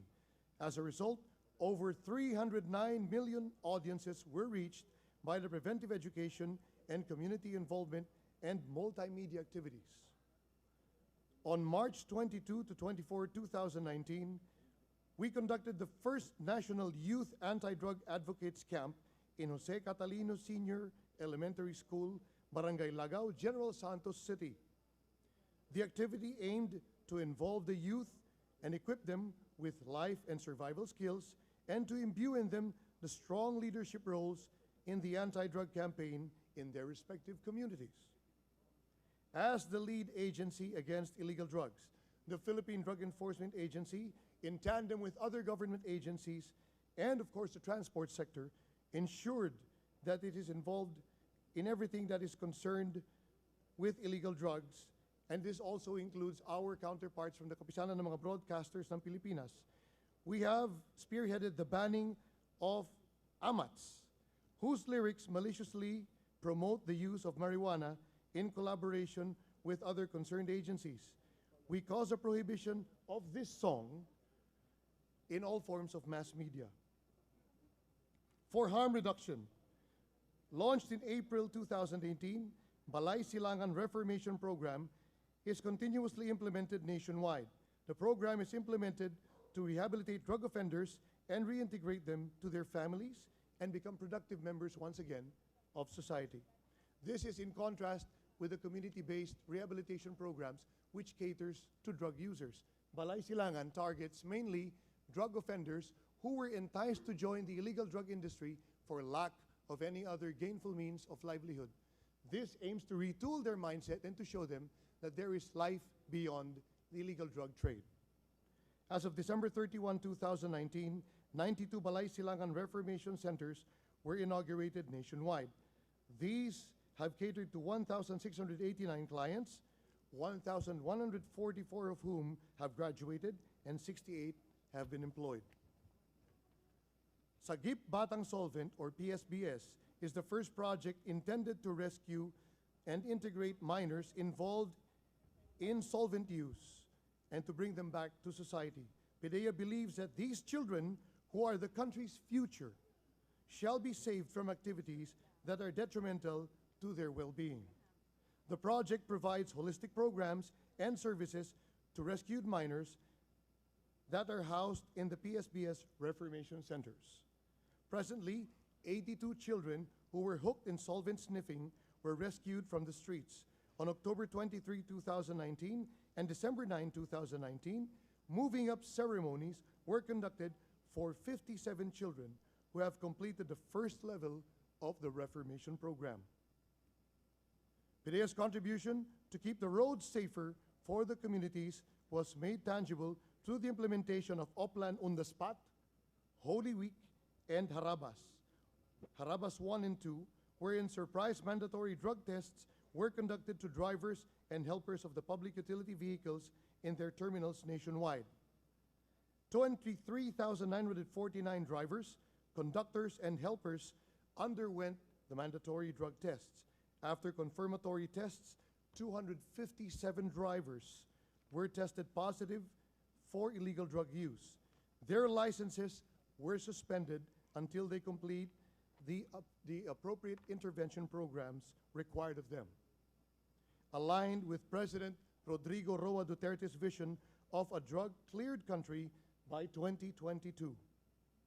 Intensified the implementation of the Barangay Drug Clearing Program, and as of December 31, 2019, we have now recovered 17,816 drug-affected barangays upon the completion of the requirements set forth by Dangerous Drugs Board Regulation Number 3, Series of 2019. Ladies and gentlemen, despite the naysayers, we are freeing every barangay from illegal drugs. We are turning citizens to become resilient and resistant in the face of drug abuse. We are transforming the negative impacts into positive opportunities for drug offenders. We are winning the war on illegal drugs. Maraming salamat po. Thank you very much, Director Carion. Thank you, sir. Now, to share his journey on his fight against illegal drugs, we will welcome, after this video, Mark Jansen Paulino. Hi, kami nga po pala ang 12 Steps Recoveries. So, ginawa po namin yung kantang to is because we are inspired kung ano pong meron sa amin yun. This is Sir Jansen. We are both recoveries. Ang motif ng kanta na ginawa namin is kung paano kami nagsimula from addiction, paano sinira yung buhay namin. From that moment of time kung paano kami bumangon, paano kami nag-rehab, na meron pa ng buhay na maganda after recovery. Sana maging aral with Sir Jansen and me na kami po yung mga recoveries na maging aral sa inyo yung ginawa naming kanta at sana po yung maging inspirasyon.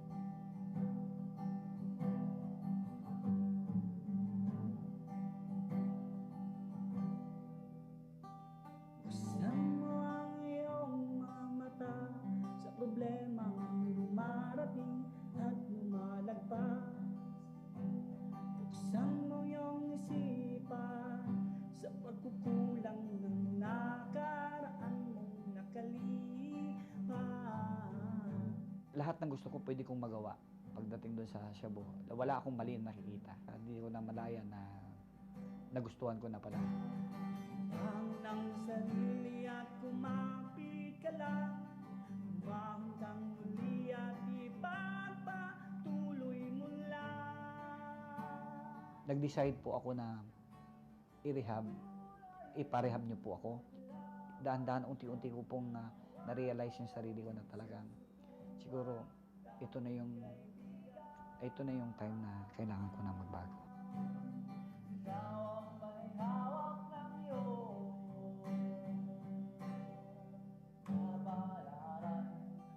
No, araw-araw kasi iniisip ko yun, ayaw ko nang balikan yung ulit.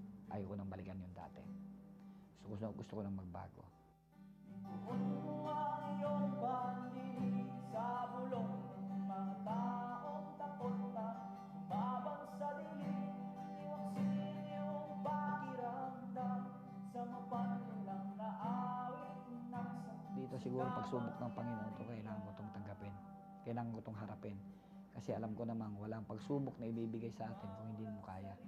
at lumapit ka lang, umahanggang muli at ipagpatuloy mo lang. Kung kaya niya, kaya ko din. Patuloy lang ang paglaban, huwag na huwag mong susubukan, tayo'y kaibigan. Ikaw ang may hawak ng iyong, may hawak ng ikaw ang may hawak ng iyong, ikaw ang may hawak ng iyong. Kapalaran, kapalaran, kapalaran.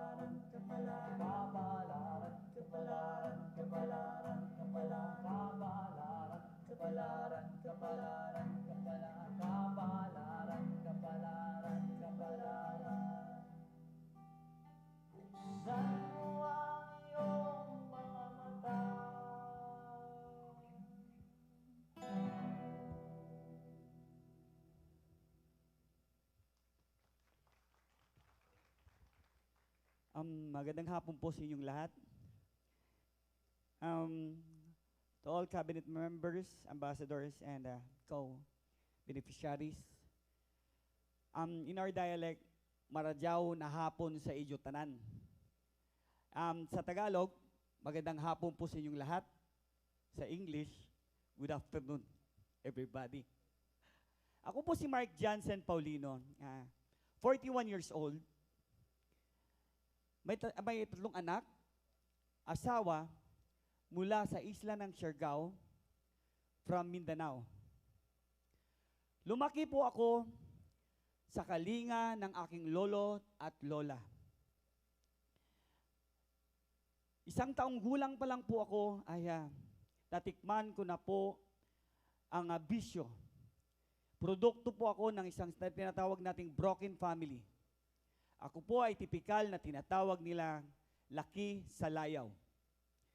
Dahil sa kagustuhan ng aking lolo't lola na punan ang pagkukulang ng aking mga magulang, high school pa po ako nang nauna kong natutunan ang bisyo. Mula sa alak, sigarilyo, at halos lahat ng drugs ay natikman ko.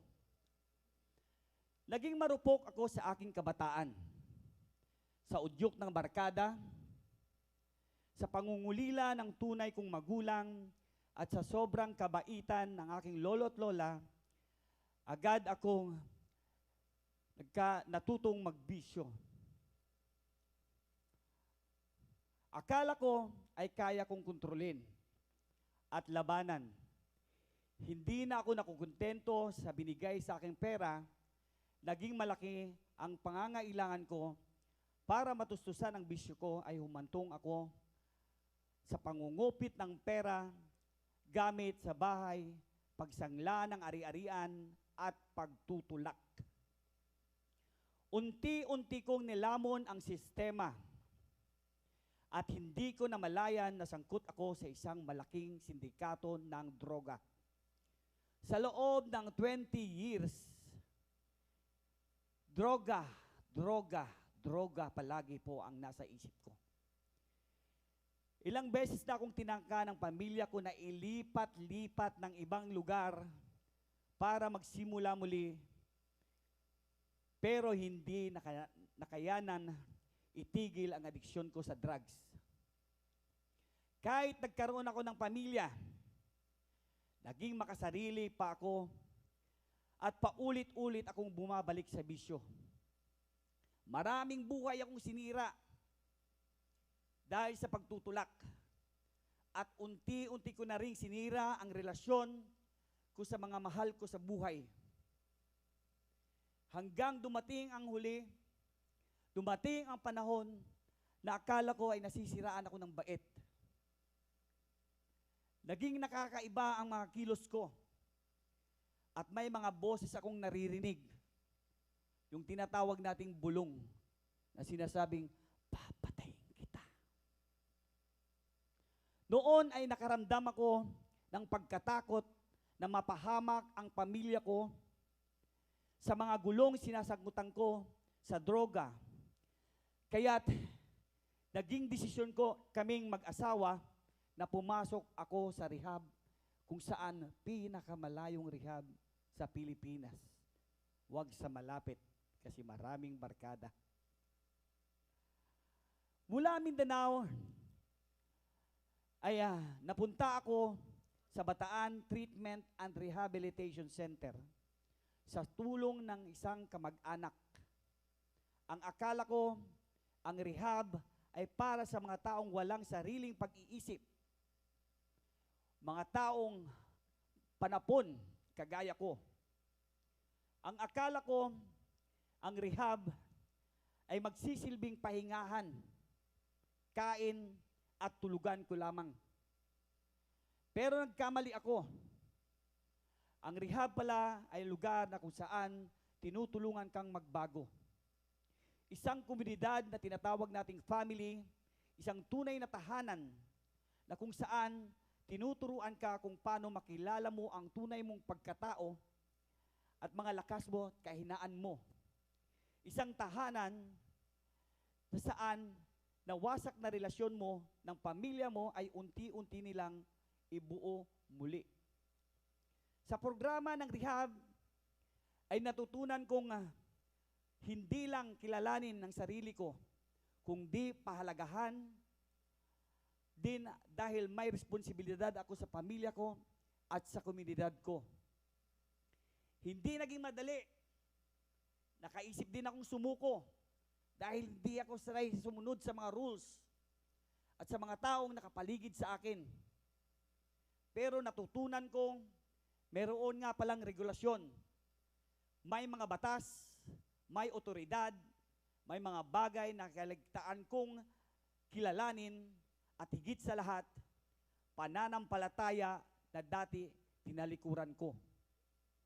Tinulungan ako ng staff ng rehab ng Bataan Treatment at Rehabilitation Center sa mga support groups namin, sa mga residenteng katulad ko na muling bumangon.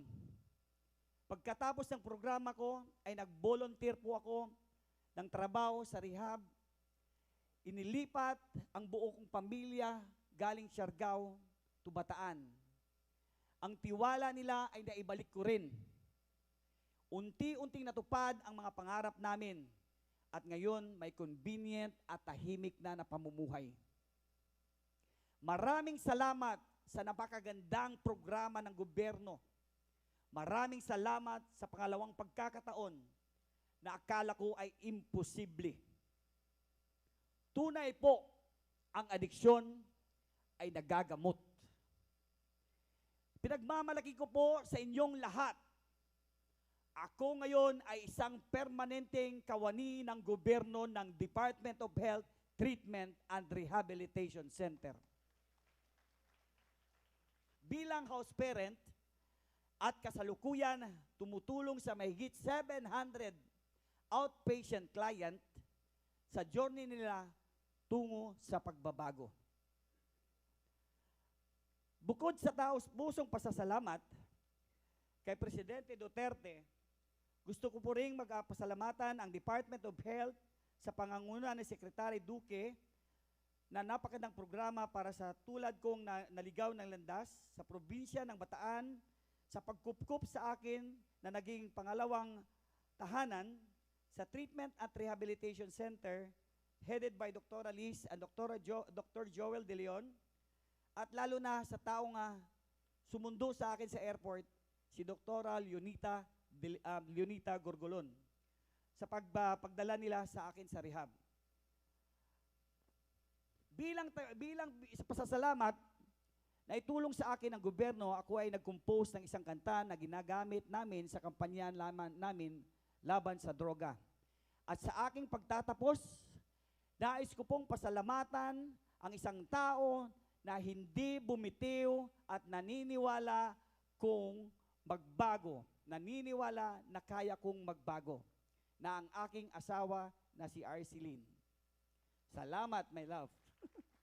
Muli, ako po si Mark Jansen Paulino, 41 years old, isang recovering drug dependent. Salamat po.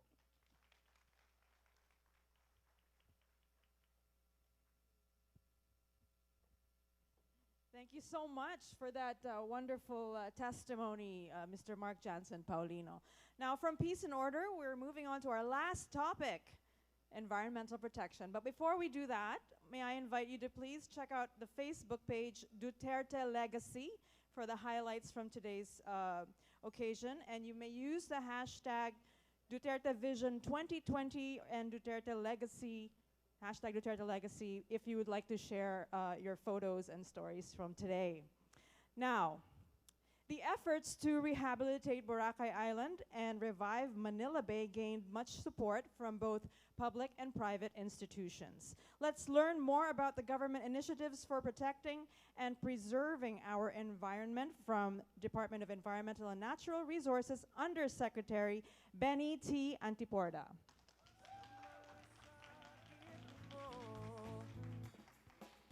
Paglipas ng taon, hindi na tulad ng noon. Lamang ako rin sa nauna, mas marami akong pala. Cabinet Secretary Carlo Alexi Nograles, sir. PCOO Secretary Martin Andanar. Secretary Hermogenes Esperon Jr., National Security Advisor. Chairperson Prospero De Vera, Commission on Higher Education. Chief Minister Murad Ibrahim, Bangsamoro, Autonomous Region of Muslim Mindanao. Secretary Carlito Galvez Jr., sir. Presidential Advisor on Peace Process. Fellow public servants, my brothers and sisters from the media, ladies and gentlemen, good afternoon. It is my honor to deliver the DNR Duterte Legacy in behalf of our Secretary, Roy A. Simatu. The year 2019 has been a good year insofar as the accomplishment for the conservation and protection of the environment and natural resources is concerned. The sustained environmental governance was clearly at work in various programs that Department of Environment and Natural Resources has implemented. And nothing is more evident than the Boracay and Manila Bay projects. As it is well documented, our efforts in Boracay were focused and relentless. We are proud to say that we have accomplished our mandate, oblivious to criticisms from various sectors. By leading the cleanup and restoration of Boracay, we have earned so many enemies and hurdled countless opposition, but more importantly, we have gained more friends.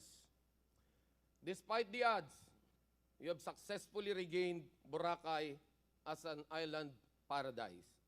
In just 6 months, after it was closed down to tourism activities, the teamwork was very evident in the Boracay Interagency Task Force that addressed several critical environmental issues, such as poor water quality, carrying capacity, solid waste disposal, illegal structures within the forest land, 25+5 meters easement, poor drainage system, traffic congestions, and non-compliance to environmental laws.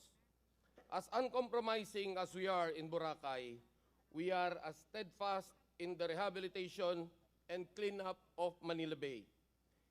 Barely a year after the launch of the battle for Manila Bay, our efforts have already gained traction in the following areas: water quality improvement, solid waste management improvement, informal settlers resettlement, and sustained information and education campaign. For the water quality improvement, we regularly monitor water quality in bathing beaches, river mouths, and outfalls. We have also set up additional water quality monitoring stations in Metro Manila, inspected commercial establishments for the quality of the effluents they discharge, resulting to the issuance of the cease and desist orders and notice of violations. The Department of Tourism has likewise conducted monitoring of DOT-accredited establishments to ensure that they are compliant. In cleaning the waterways, the DNR mobilized volunteers in collecting solid waste in partnership with the Metropolitan Manila Development Authority and in the dredging activity with the Department of Public Works and Highways. The DNR was able to relocate a number of informal settler families along Estero de San Antonio de Abad and Esteros de Magdalena. These esteros have been tagged as priority waterways after being found to be the most polluted esteros draining into the bay. The relocation of ISFs resulted in the clearing of these two important waterways. We have hired estero rangers to sustain the efforts to clean the esteros. These estero rangers are designated as our environmental enforcers whose main functions are to police people from throwing their waste in esteros and assist in the collection of garbage in areas that are not reachable by garbage trucks. The DNR has been intensifying its information, education, and communication campaign to heighten awareness and solicit support from the people. We have conducted lectures, consultations, and events. We have also produced various video and print materials to support our advocacy campaign. The following video presentation showcases DNR's accomplishment in Boracay and initial efforts in Manila Bay.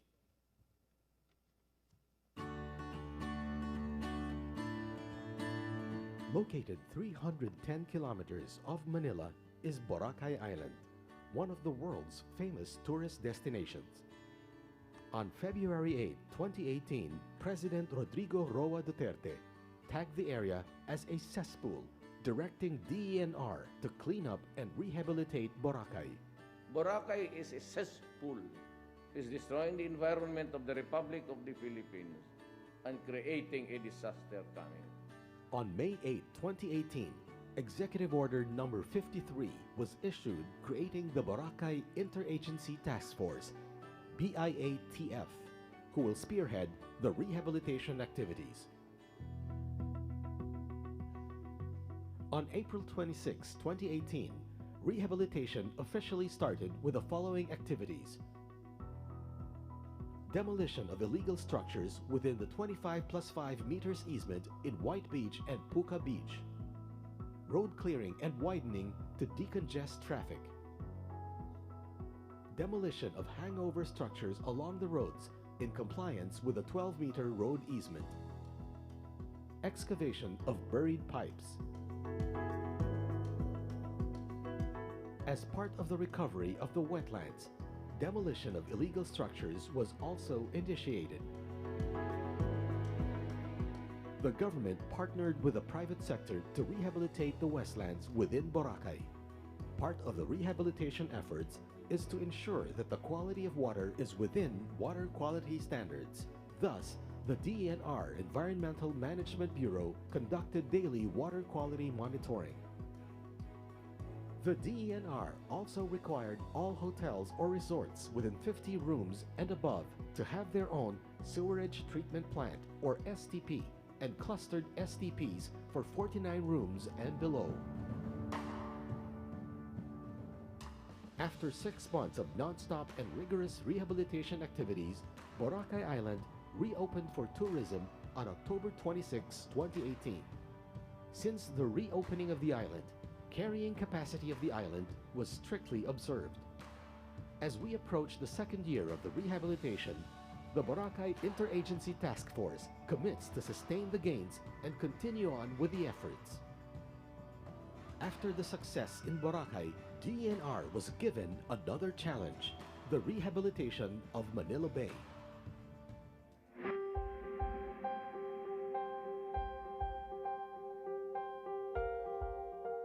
After a decade of government interventions since the issuance of mandamus, deterioration of the bay's water quality continued.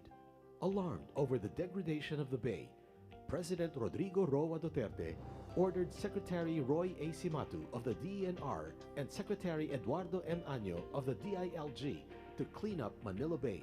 Kaya sabi ko kay Roy Simato, Jan Simato, pati si Jan Año, you start cleaning the Manila Bay. And it will be, they will start to clean it. The DENR, together with Secretary Año, Tourism Secretary Bernadette Romulo Puyat, and other mandamus agencies members, immediately convened all stakeholders to discuss the rehabilitation of Manila Bay. On January 27, 2019, the DENR led the launch of the Battle for Manila Bay, giving the green light for its rehabilitation. Immediately after the launch, the DENR and Laguna Lake Development Authority closed down airing establishments within the bay, which were found violating Republic Act 9275 Clean Water Act of 2004. Believing that local executives shall be the frontliners in cleaning up esteros that drain into Manila Bay, the DENR conducted dialogue with barangay chairpersons. This is also in preparation for the massive cleanup. On March 31, 2019, the Battle for Rivers and Esteros was launched with more than 16,000 people participating in the cleanup drives. The DENR continues to tirelessly work in the following areas. About 33% of the target 40,000 establishments were inspected as of November 28, 2019. Regular water quality monitoring in 18 selected river mouths and outfalls and 31 bathing beaches in National Capital Region, Region 3 and Region 4A is being conducted. Following the bay's rehabilitation in January, the coliform level in Agwawan Beach in Mariveles, Bataan significantly went down to 8 from 790 mpn, prompting the DENR to declare it swimmable on April 9, 2019.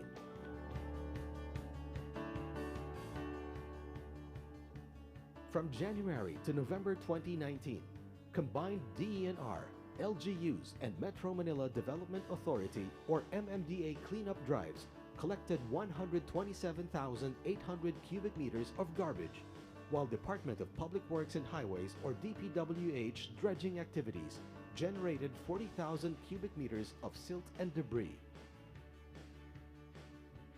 The DENR also launched the skimmers in Pasig River and ordered the removal of barges on the river.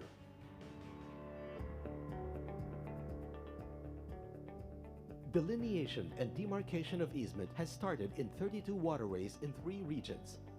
Survey and assessment of informal settler families living along waterways recorded 56,012 ISFs.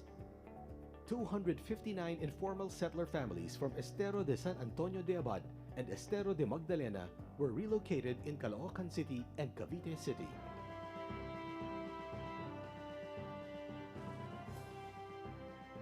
The DENR also hired 1,142 Estero Rangers to help out in the cleanup of esteros and collection of garbage from households along rivers and esteros.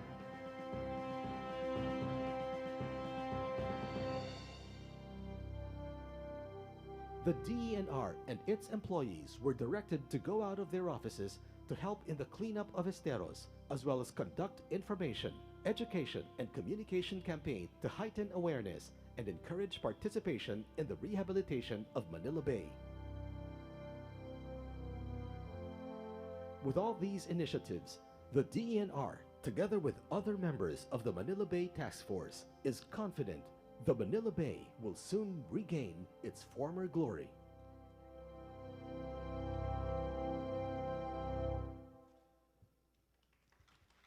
Thank you. Looking at the data and comparing targets against accomplishment, we can say that the Department of Environment and Natural Resources did well. Medyo self-serving po, pero the video speaks for itself. But what is better is that whatever is good for the DENR means good for the whole country. Indeed, the accomplishments in 2019 are for the benefit of all the Filipinos, whom we are sworn to provide with a clean and healthy environment. For the year 2020, the DENR will make sure that the gains in Boracay will be sustained.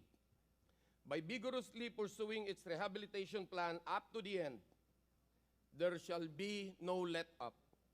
Together with the Boracay Interagency Task Force, we will continue to monitor the water quality in all beaches in the island, wind up the construction of roads to decongest the area. We will continue the implementation of carrying capacity and impose proper solid waste management by capacitating the local government unit. Most importantly, we will strengthen environmental law enforcement and monitor compliance of establishments. For the Manila Bay cleanup, the DENR will continue what it has started. What we cannot see in the eyes, we can smell.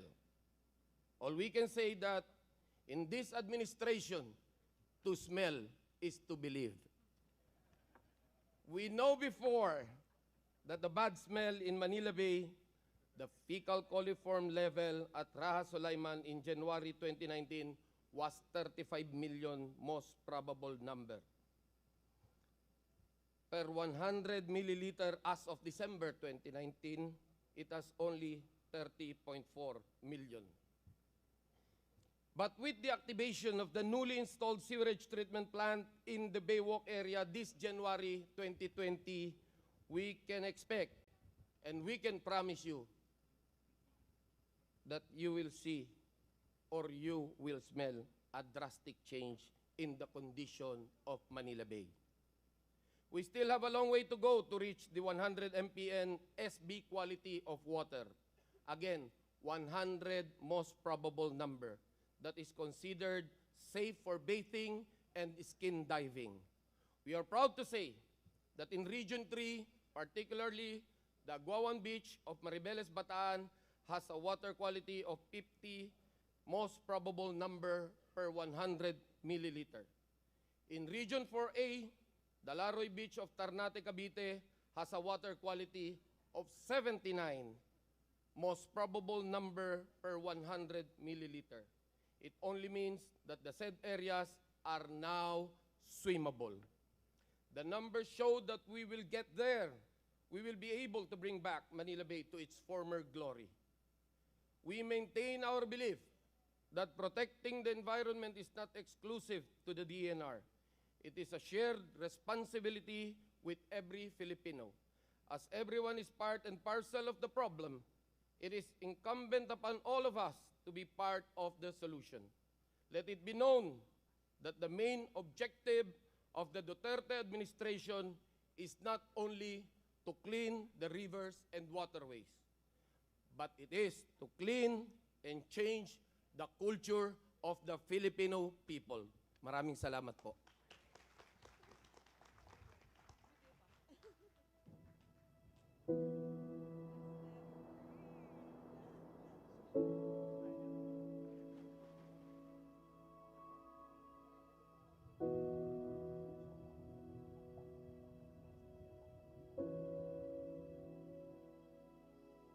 Sobrang na-shock ako.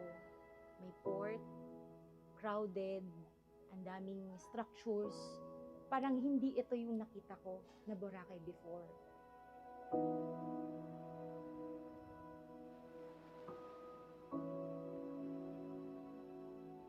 Very successful island, yet medyo yung poverty medyo mataas, and nakikita mo yun sa mga bahay, the way they live and the choices that they make.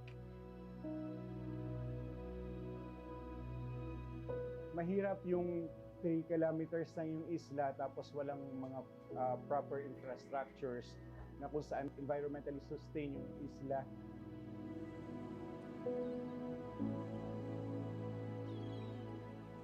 Pero nung time na nagsara, all eyes on us.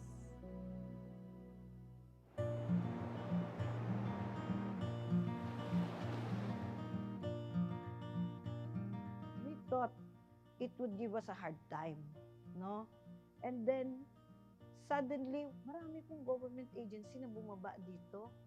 Marami po sila na naghanap ng mga organizations like ours para tulungan, no? Para bigyan ng assistance from the government.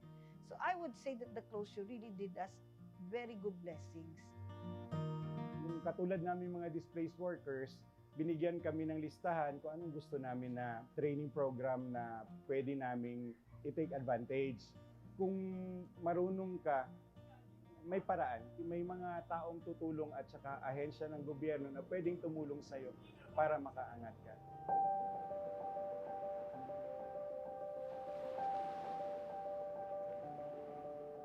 We wish for our government to continue helping us, and we can make a good significance, and success will always follow.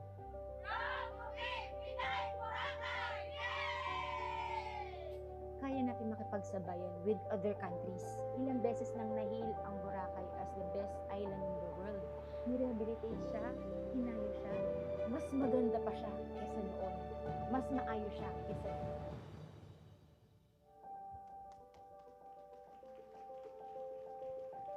Well, without a doubt, Boracay is very special to many of us. I think all of us feel that it's, it's something that we have memories of. And now we're going to hear firsthand from someone who lives and works in Boracay. Let's hear her story, Miss Desiree Segovia.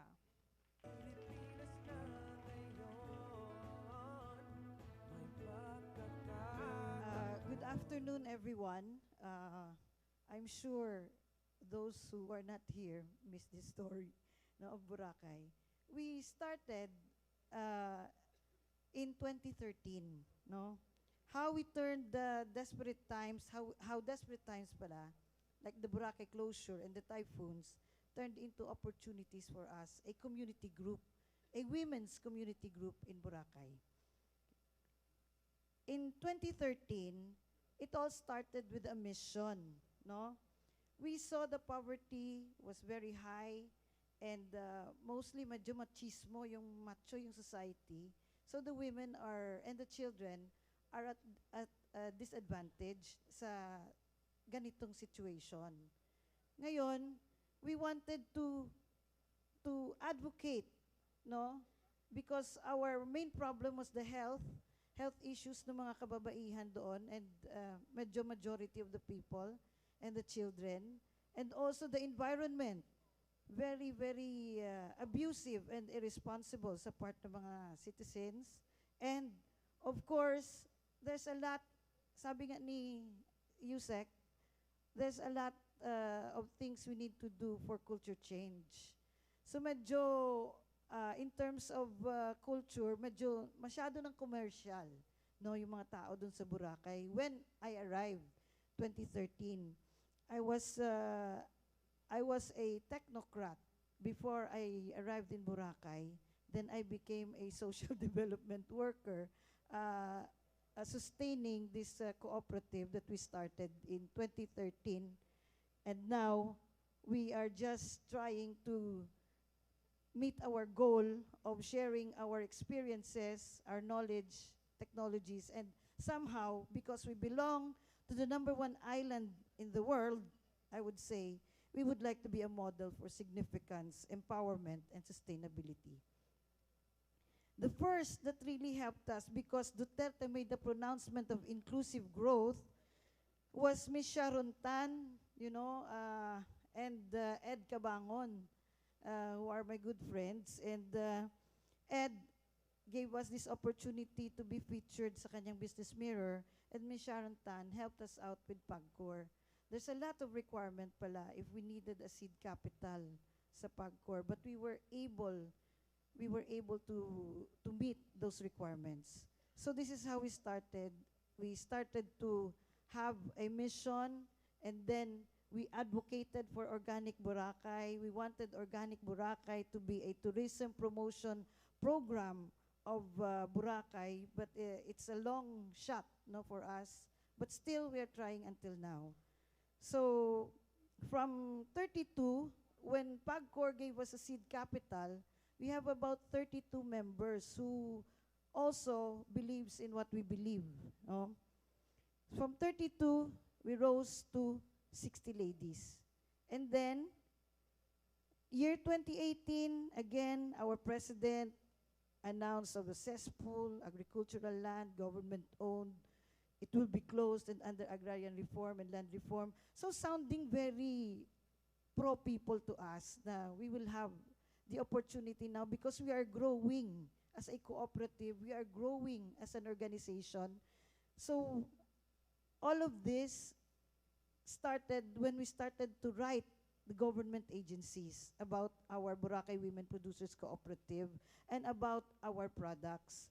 Our products, which are all culture food products of Boracay and environment-friendly products, especially our soap shampoo. And now, there was the closure. We didn't know that we were able to rent out from the money of PAGCOR. We were able to rent out a 300 square meter property, and we didn't know it was in violation because it is pala a forest land. It's situated in a forest land and a no-build zone, and our community mart is in violation of the 25+5 or the road widening. So marami, no, canceled POs, ang dami lang nangyari during the closure. So we thought it was going to be hard. Now, Department of Agriculture came, helped us out. Department of DTI, personal visit mismo of our Secretary Ramon Lopez and these regional directors. and gave us a future plan pa. Same thing with the DA. A future plan, marami po silang projects sa amin. Also with the Department of Labor and the Labor and Employment, marami na po sila ngayong nakita nila, inassess nila kami, vinalidate nila kami, and they think our group is deserving of their funds, and our group was deserving of their services. So ito po yung mga DOST. We have our Gumamela products, which this is our soap shampoo especially, that this is environment friendly. We're just using whatever it is na nandyan sa paligid namin na materials, na raw mats, yan lang po ang ginagamit namin sa aming mga produkto. We don't buy sa labas. Now, yung legacy, we do not know how we did it, no? But we were able to do all of these things for our members. We're able to have a labor force of 13 katao na pinapasweldohan namin. And then we were able to give medical assistance, fire assistance, character loans. Marami po kami, yung hindi makakabayad ng shared capital, nag-o-offer kami ng co-op duty since meron naman po assistance yung government sa amin and hindi sila makakabayad. We require them to undergo co-op duty for share capital, and kung wala po silang bigas, since we have our community mart, pwede po sila mag-co-op duty. Ang co-op duty namin ay 40 pesos per hour. Meron po kami emergency loan, mga burial assistance, may mga GSIS insurance, everything po nabigay namin ngayon sa aming mga members. Ang membership namin rose, no? From 5 kami, naging 72. Nung nagkaroon na kami ng mga support sa government, tumataas ng tumataas. Ngayon, 2019, naging 138 kami. Sa 2020, magkakaroon na kami. Ang tinatarget namin is about 200 members. So really requesting our government to please continue to support us because lahat po ng suporta na binibigay nyo, bumababa po yan sa mga members namin. Isa po ito sa mga gusto na namin i-offer by 2020, yung social benefits, yung mga kababaihan. Mostly po dyan, wala po yung mga ID, wala pong SSS, wala pong pag-ibig, wala pong mga insurance. So, ito pong i-offer namin. No? On top of their loans and financial assistance, patronage refunds, dividends. Now, from our vulnerabilities, from our mission to our advocacies, to our capacities, identities namin through our products, our livelihood development and enterprise building. Ang aming, ngayon, ang aming lugar ay devastated by Typhoon Ursula, but we need to have grit. We have to flex and we have to focus on our growth and goals. And what's next for BWPC moving forward? Sir, DNR, Sir Dar? Sir, I hope you can give us a bigger area where we can where we can achieve our goal of significance, empowerment, and sustainability as a community. Thank you po. There we have it. Ladies and gentlemen, 13 stories from among the millions and millions of Filipinos whose lives are changing. Well, we hope that these stories have somehow touched you and inspire you to continue supporting government programs as it pushes for a more inclusive development. And to formally close our event, please welcome Cabinet Secretary Carlo Alexei Nograles.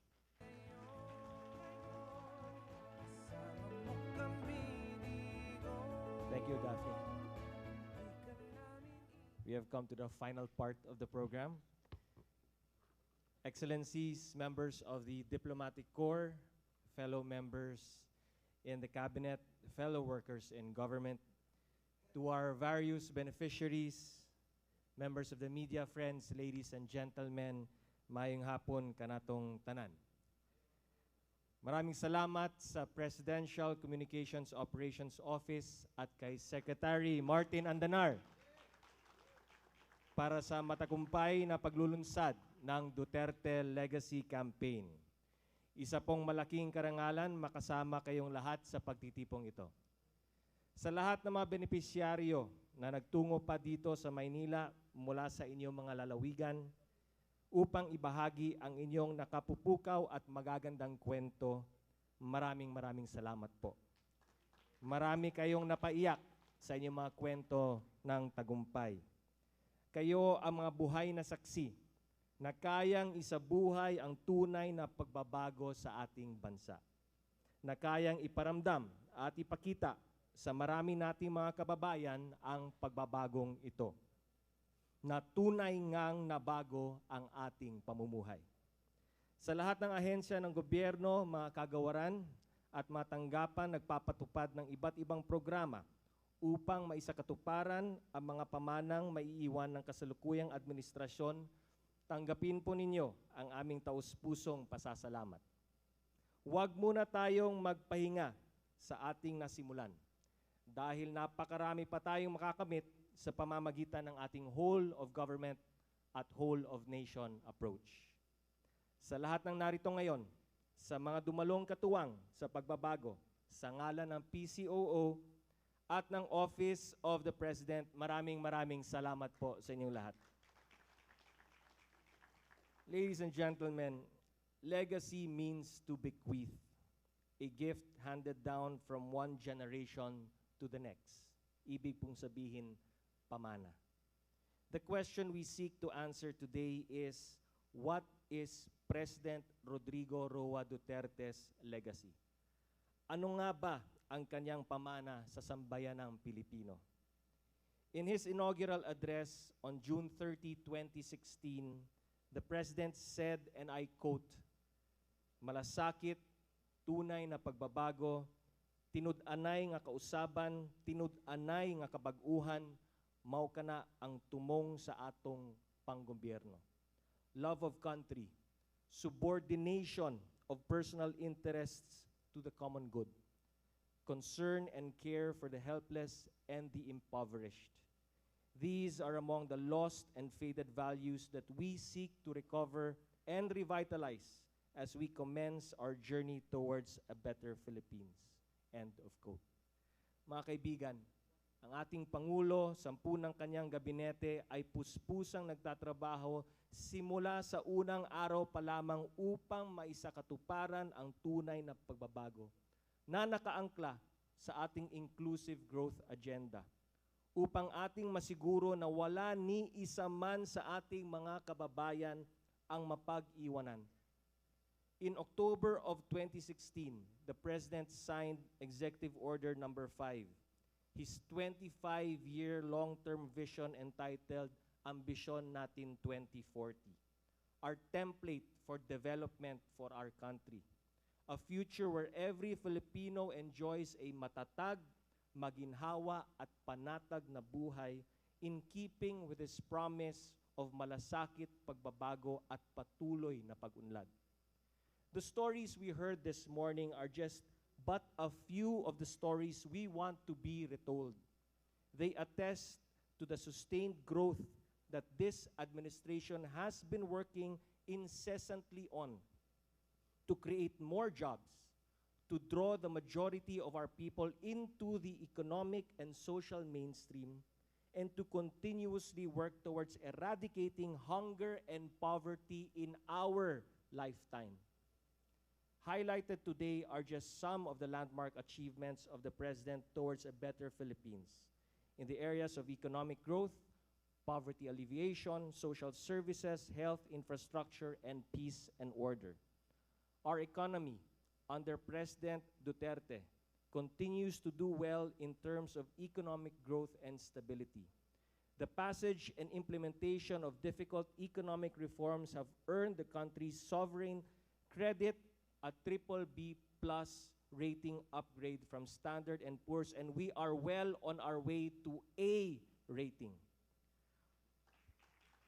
Under this administration, the ordinary Filipino has shared in economic growth, with surveys showing a lower number of people identifying themselves as poor. Unemployment rates continue to fall. The quality of jobs are improving. A number of social programs have increased households' disposable incomes. These include, among others, free college tuition, higher pensions, conditional cash transfers, and the universal health care. The country is experiencing an infrastructure boom unseen in the last 4 decades through the Build, Build, Build program that seeks to transform the country's landscape across the archipelago, enhancing the country's mobility, connectivity, and accessibility. Implementation is underway for reform measures which include the game-changing reform 3 decades in the making that has substantially brought down rice prices, as well as the Anti-Red Tape Law or the Ease of Doing Business Act, the Bangko Sentral ng Pilipinos Act, the National ID, and of course, the Bangsamoro Basic Organic Law. These are just a few of the pro-people policies never before advanced. In the remaining 2.5 years of his term, we continue to work harder so that more poor Filipinos are lifted out of poverty. The President's legacy will be defined in terms of how much better people's lives have become and how much government services are supporting the people to ensure that they will never be poor again. What he will leave to the next generation and to the next leadership is the gift of answered prayers and fulfilled hopes, providing the people what truly matter to them, reform programs and policies, and trust and confidence in the capacity and ability of their government to make their lives better, to make their lives safer, to make their lives healthier.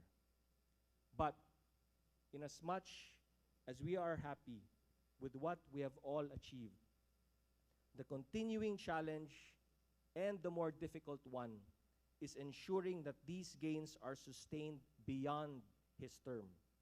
It is imperative that we leave a strong foundation for a government that will institutionalize through reform responsive to the needs of all Filipinos, to ensure that no one gets left behind, that progress and development is all-encompassing, constant, and enduring. Our work in the Office of the President remains threefold. 1, define new standards to measure tunay na malasakit at pagbabago. 2, ensure we realize the correct outcomes under the President's reform agenda. And 3, accelerate implementation so that it is felt by the vast majority across regions, especially in places where reforms are needed most.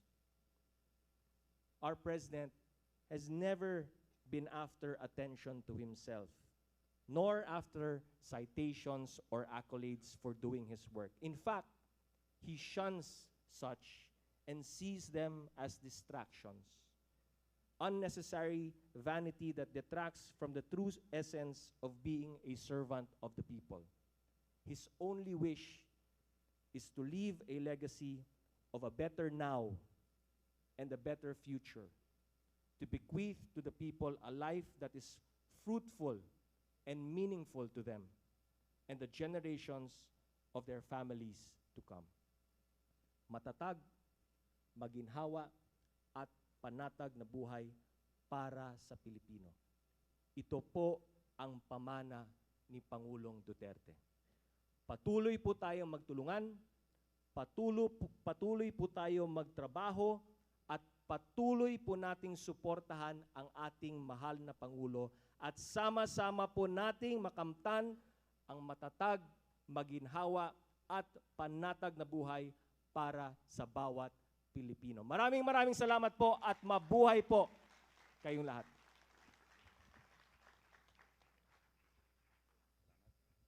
Secretary Nograles, maraming salamat. That wraps up our program for the day and the launch of the Duterte Legacy. Thank you very much for coming.